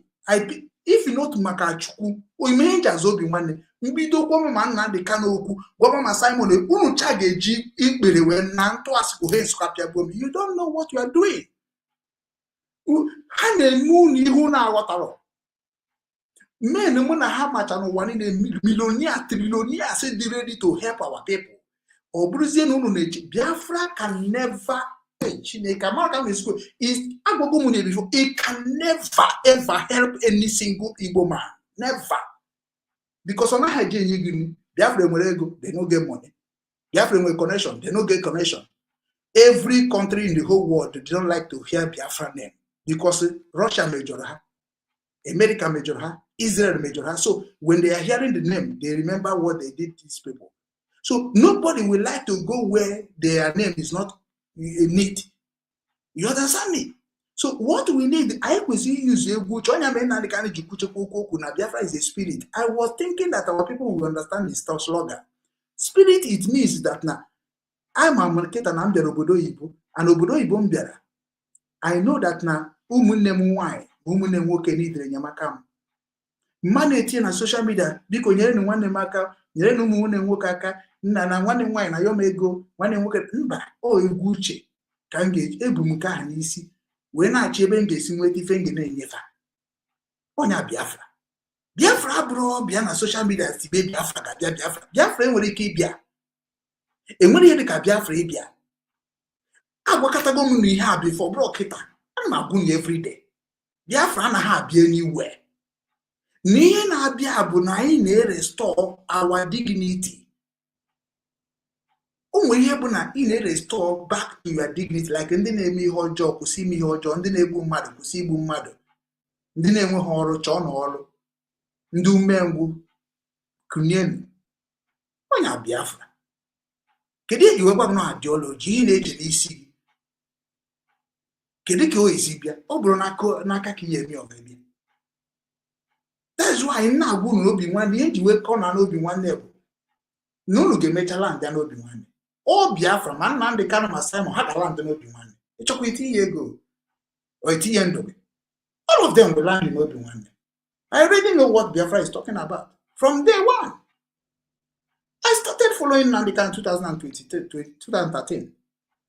I started following him. I understand what he said. It's also not Brengwano said it. It is to create job. It is to create security. How can you create a security whereby the people that you are giving money or giving gun and bullet are criminal, are bandit? Because Nandini Nebu na ba eketa na henche guchago wa ino budo ibike bu hanada. Ori ka hanis, ori di hana brain. They don't have human sympathy. Onye kwesi ibunye egbe bụ onye train ofuma. Ime ihe ga-ebido na nwata train embu soja. Ka o wee mara gị ka o wee bụrụ ya favorite. Somebody kpachagoro arụ, zụcha ndị ori, gucha wayo, funu onwezi ike ụwa gụge, ọ na-akpọ na security buru egbe. What do you expect him to be doing? That's garden. Onye oge na-eme bụ onye oji ọgbali ebre. Because onwe ha akọnuche, onwe ha conscience. Before you make a step to security, ị ga-agba mbọ n'ibido na nwata train these people.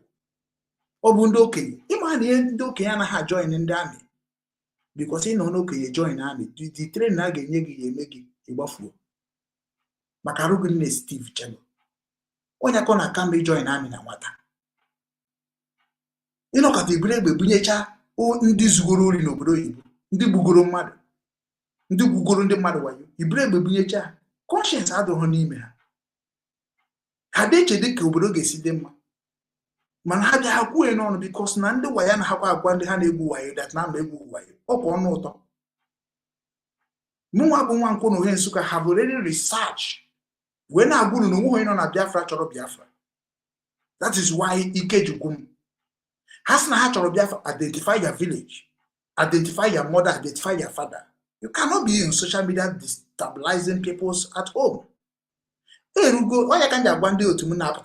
We need to begin to report those people that is on social media talking against of what we are doing in our land.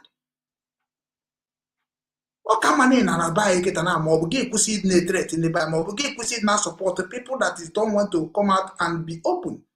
Look at Ndinya na gentle Yahoo Jenife, gentle Yahoo Nebu Max. Ndinya na nemi Nebu Max is a terrorist. Emulu n'obodo Igbo ebe na eto esa mata terrorist. Kedu ka ndị na-echekwa be na gị ji wee kpuchisi iwu ha? That means they are afraid. If you are afraid, don't do what you are afraid for. He said, if you like your life, stop what you are doing. Go and do another thing. And when they ready to do this thing without masks, how do they do? They are disturbing me. I don't know what put your masks. Why are you wearing masks? Talking to who? Talking to who? Nyabu Trump fune ebu no yicha mask to support you. Nyabu Israel Prime Minister fune ebu yicha mask or support you. Tomorrow as na Boko Haram bo ndị bandit. Kedi haji bro, even Boko Haram na ha use mask now. How to go proud of what they are doing. Kedi ine yiri mask because he na made do show ya. Why can't you people come out in the public and say na im abundi chori chekwa obodo? Why can't you people join even the politics security? Mobu ndi chekwa ala obodo we mezi ihe unu ga-eme kunu save obodo. Onye isi onu na-ezuzu ezu na gbogbu ede. Ona manu na anọ ọgụ ezunono. Kedu unu nọ n'ime ohia eme? Ọ dịkwa egwu. Ma ndị na-akwado ma ndị na-eme eme o. Ọ kakwa mmadụ igere m ntị. I survive kwa ya, ụmụ gama survive ya. Okwefuru ihe unu na-eme n'ala Igbo. Okwefuru ihe unu nọ na mba akwụkwọ wee na-akwado ihe ọjọọ n'ala Igbo. Mgbe unu ga-ataba afụfụ ya. Mgbe unu ga-dekwa ihe ndị isi ebe anyị niile na-eme. Mgbe unu ga-ataba afụfụ ya, ihe nji gbakwa unu nkịtị na last year bụ unu ghọta ihe unu na-eme onwe unu. Mana ọ dịkwa unu aghọtachabeghị ekwu ya. Obuho by gun and bullet, KHU set up case in a 1 day. Obuho by gun and bullet. Obuho by a bamba. Obuho by a corn. O the good unity. Unity aka gentle be na call within social media. I came with him time of these people. Because I'm a hatcher the which problem. O me this omen. Because ihe ha got us go na Igbo. Ihe ha got us go na Igbo. Ha ga-eche ka ha confess very soon. Onwe ya jụrụ ihe ọ na-akọ kịta. Onye jụrụ ọ kwa ndị na-eso ebe e nwere ike na-eche ihe ha na-akọ. Anyị ma bụ ihe ma ha na-eme na nji. Ọkọchị ndị nọ na-akọ, ihe ka ọ na-akọkwa anyị. Where can I call it? They know themselves. If you want to be a security of your village, make it open, make it. If you can, one I work able, Keden can go. Keden can go. Somebody can go with a quag. A quad change the way it's not security. Obuchiri here. Or you max. Which a couple there. Where is the knowledge of what she when they check on call each of go for that guy. Okay, see me. On Bataba is naturally join security Brumax.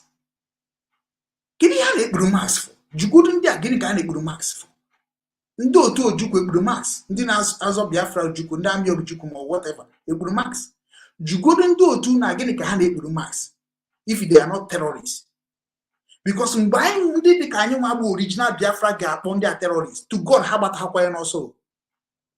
Mgbe ga bito kpọba ndị terrorists maybe a kondo wa mana of terrorists ka habu onwugbo ịmakọrọ onwugbo ntị dị ọnụ enwere ikuku ga ọbịa na mmezu gwa ndị azuzu si n'ebe ha niile anọ na-epuo. I like from this nonsense and goes na social media. They are destroying my effort I have started in 2013. Mgbe ga face these people, anybody na raise fundraising will face me. Make una go inside door. Yen na gwakunu na guna na guni in a way that no we bele can melon. Kama ya ma gwa game and ye tika con within the obodo where we bambo funu for that place. Icho ichekwa ala Igbo is welcome. Icho ka isoro na security is welcome. Man security is too much. Aga na akwu no ogwo.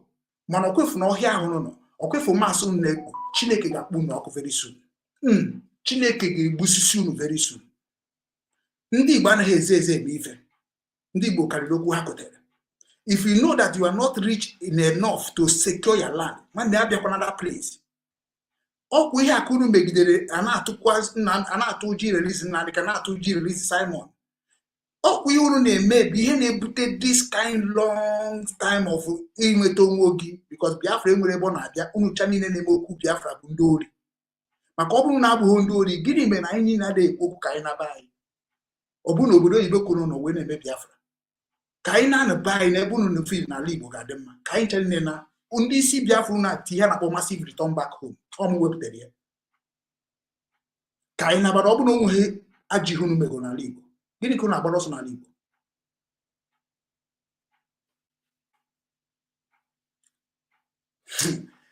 Okwefuru the same thing na-ada agwa ndị isi unu o nwekwara ihe m ga-emenwu pụkwana na ihe gbasara Biafra ihe na-ekwu na social media na-akọsi ego pụkwana die one letter ịtara ụkwa afọ die ihe unu na-eme kịta adịghọzi ihe ha na-eme otu ajentu Yahoo batara nya jee village echekwaba village ya amara m onye ọrụ I don't want to know him. N'Imo State ya ha protect bịa ha protect bụ Imo State fa ndị Anambra ma nnukwu ga-esi bịakọta ọnụ chekwaba ebe nna unu ndị Enugu the same thing ndị Ebonyi the same thing nwanne ihe a na-eme kịta abụrọskwu ihe ahụ ichere ihe ahụ na-eme and mmụọ unu na-eme ihe a Nnamdi Kanu will never be released o release goro kwa megoro ya akwụkwọ ejinaba American ebe akọ ga nọzi forever ya na-agbakwa unu ana m agwa unu ihe ga-emecha meru na echi ị ga-ama ha many years Ojukwu nọ n'ụzọ Ojukwu bụ the most educated man Ojukwu bụ onye ji ọnụ agbalịsi everywhere ị ga-ama ha many years ọ nọ n'ụzọ ebe ahụ ị na-achọ ka ị nụ sọ ga-ajụgo m nye last thing m ga-agwa unu before nnaba kedu ndị bụ Nigerian if they say Nigeria be a problem kedu ndị bụ Nigerian papa gị na mama gị so you have to keep papa gị na mama gị tupu you win Nigeria ife na agwa unu were na-eje dozie erube unu n'abalị ha isi na anụ ọgụ musibe ọgụ ike enweghịkwu ihe dịka Naijiria n'ala Igbo enweghịkwu ihe dịka Biafra n'ala Igbo nwanne gị bụ onye Igbo ka ị na-achọ igbu maka nothing nwanne gị bụ onye Igbo ka ị na-achọ ịnapụ nke ya maka nothing gwagodo m leadership ọ karịkwara akarị ichi bụrụ National Youth Council ichi bụrụ chairman local government chairman ichi bụrụ even your foundation chairman mana mee ka ọ dị a line-up of government of your land mee ka ọ dị line-up ọ bụ na mba ajọ mmadụ mee rejista obi nwanne na Naịjirịa ọ bụ na mba ajọ mmadụ mee rejista obi nwanne n'ala Igbo ọ bụ na m na-achị bịa mebie emebi mma anọkọta otu a wee na-eso ndị na-abịa nara ma nara mana unu nwa bụ ndị na-achọ ka ala Igbo dị mma this year ka ọ na-ebi ya gaziri Igbo niile achọghị m ụmụnne m bịa na social media onye ahụ anaghị efolozi obi nwanne why because na how many years ka unu ga-achọ Biafra how many years mụ nwa nọ ịka m chọọ Biafra ịkara m chọọ Biafra enweghị onye nọ na social media ka m chọọ Biafra so that is why anyị na-ekwu okwu you have to listen and if you don't want to listen onye a na-ekwe kịta ga-ama gị onye asịkwara na m agwara ya unu maka obi nwanne ndị Igbo onye asịkwara na m agwara ya because na ababago mbe nna m onye ọbụla na be nna ya ana m ana be nna m alike m Nsụka union m bara kịta to God m ga-eme onye a mere m ji agwa onye Anambra na-eme na Anambra bịa dị stop bakwa bịa kwubekwa obi nwanne platform nọ here onye ọbụla ịchọ ka agụ gbara gị n'obodo Igbo gwa m ka anyị tụọ gụba onye ahụ maka na nna m Igbo so mgbe mma na nwa tinye ọnụ n'ihe gbasara Anambra tinye ọnụ ihe gbasara Imo tinye ọnụ ihe gbasara Abịa na ọ bụghị ka ọ dị n'omenala onye a mere iji afụ ndị achọ ndị Anambra bịa ndị Enugu bịa so onye ihe mere na Anambra ịjụọ na ka Chinechere mgbe ọ bịara ebe a sị ya kwuo ihe mere ka ihe chọrọ ka Soludo mee maka ero na nkiri gwa ya onye Anambra ka ero ka ọ rabụ ịdị ka mana kọtọ nwanne ha maka unu amara omenala unu mara omenala ịmadata ị nwere ike ịnọ ebe a na-akọ onye Anambra ọnụ na ịbụ onye Enugu ọ dịghịkwa pọsibụl ọkwa crisis ka ị na-ebute ndị Anambra mebe ka ha si like ndị Enugu mebe ka ha si like ije na Anambra bụrụ onye Enugu irrespected the law dị na Anambra otu a ka ọ dị n'obodo oyibo amara m ihe unu ji chọọ ịghasasị anyị nwa bụ ihe bịara ndozi n'ụwa mami unu ji ya ọ maka na anyị na-anọkọtakwa gba nkịtị ka ihe mere eme ka ọ dịkwa ka asị na ihe na-eme na ya marọ anyị kwube ka anyị ha unu amafụsịkwa ụzọ na social media anọ ihe m ga-agwa ndị otu ma we have to be talking it reality because onwekwe ebe ga-esi zu unu ndụ na-abụrụ na-agbarụ na eziokwu n'iru maka na ị na-adọ ọjọọ ya mee ndị na-agwa m sị na ịmacha nke bụ eziokwu na-atọ ọjị ị na-adọ ọjị nke na-adọ ọjị nke achọghị m imie ka ihe tabara afọ ya so kwanye na onwe n'ugwu respect ya na onwe unu chekwa na ọma mbe ọgwụ ka m si eme ana m ebu ụzọ n'ọkwa mbiri bifo ozuzo maka na mụ nwa ma anọkọta ihe Chukwu emegeze na ije onwere ihe o chetere ọ bụ igwe Achebe ka ọ ga-ejezi ojete igwe Nnewi ka igwe Ebonyi ebe o jedebere nwanne onwekwu ihe unu na-emezi nwere isi onwe ihe unu na-eme nwere isi ọ kịta na-anwụ ka anyị ga-eme ka o nwee isi everybody jee to village gị si na village gị pụtara even Igbo youth a kịta ekereticha iwọchị ha keretiri state by state that is why you like ya ndị Enugu mebe nke unu ndị Anambra mebe nke unu ndị Imo mebe nke unu na-echekwa Biafra unu na-eche Biafra ka Peter Obi ji na-eme unu ihe ọ na-eme unu na-eche Biafra abụrụ otu isi echie ka ọ dị afụgo m unu na-eche nonsense ọ bụghị otu nsi echie because na nwere ihe dịka Biafra otu unu si ekwu ya nwere ihe dịka ya before a fly go to Biafra it's not Biafra ka eji control the South Eastern region of Nigeria mmadụ ga-anwụ anwụ agaghị akwagote ya ọnụ na nke m gwụrụ anwụ maka na ọnọdụ ka ịbịa napụ nwata ịbịa wepụ nwata ọnụ n'ala nne ya gọvanọ na-eri from Nigeria senator na-eri from Nigeria local government chairman na-eri from Nigeria ndị ụka na-eri from Nigeria ndị business na-eri from Nigeria who are you going to fight now to get that thing to use Biafra now to change all of them who are you what are you going to do ọgụ a na-anụ na aghọtara ya ihe anyị ziri bụ ozi ọma na IPOB na-ebunye egbe oziọma ka m ziri anaka m ezite oziọma egbe ama nzọ nwa ma mụ na nwanne m soro kwa ya maka anyị si edozi mụ na onye ilo soro kwa ya maka anyị si edozi so why egbe isi na ọka ịchụpụ ndị Fulani fine and good obodo niile bịakọta ọnụ si na boys oge ka anyị jee saachị ime ọhịa a na-eme ewu nsọ onye ọbụla na a na-enyekwa gọvanọ otometon gọvanọ Enugu be anyị gwa ndị Hausa ka ha hapụ na-abịa be anyị chanere gọvanọ gbe ya yut agwa ya na mbọ sọ na anyị wetara onye Hausa anyị mee ihe anyị chọrọ ime nwekwe ya ga-afụ ya ana ha chọọ ndị be ha bịa ebe a ọkwụ gị na be gị ka a ga-abịa were e nwere sistem eji eme ife n'ụwa onye ọbụla aba ọ bụrụ na ọ bụrụ ego unu na-abịa anakọ ndị be anyị na soshal midia nwaanyị ji eme gosi nọnsensị na-egosi ọ kwara senti ka eji mee Simon Ekpares otu anyị ajetụ yahoo bata ndị nke ọzọ bata yicha mas buricha egbe n'aka jidesi egbe jide akụpe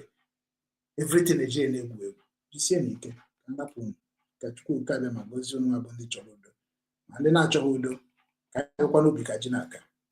Ụmụ Igbo, ọ bụrụ na ị na-ege anyị ntị n'onu ma na-ekiri ozi ọma nke anyị na-ewetara unu na ozi ndụmọdụ na ịgbazi ọnụ nke anyị na-ewetara unu, biko ka ị na-esonyere anyị na YouTube, na-esonyekwara anyị na Instagram maọbụ na Twitter maọbụ na Facebook na na webụsaịtị nke ndị obi nwanne m, ka anyị wee na-ezinye abụ ozi ka o si wee kwesị dị na-adị, maka na oge erugo mgbe anyị ga-ebupụta ihe nke njirimara Igbo na asụsụ Igbo na omenala Igbo na ihe gbasara ndị Igbo niile n'ụwa niile, ọ kacha ihe anyị na-achọ bụ Biafra.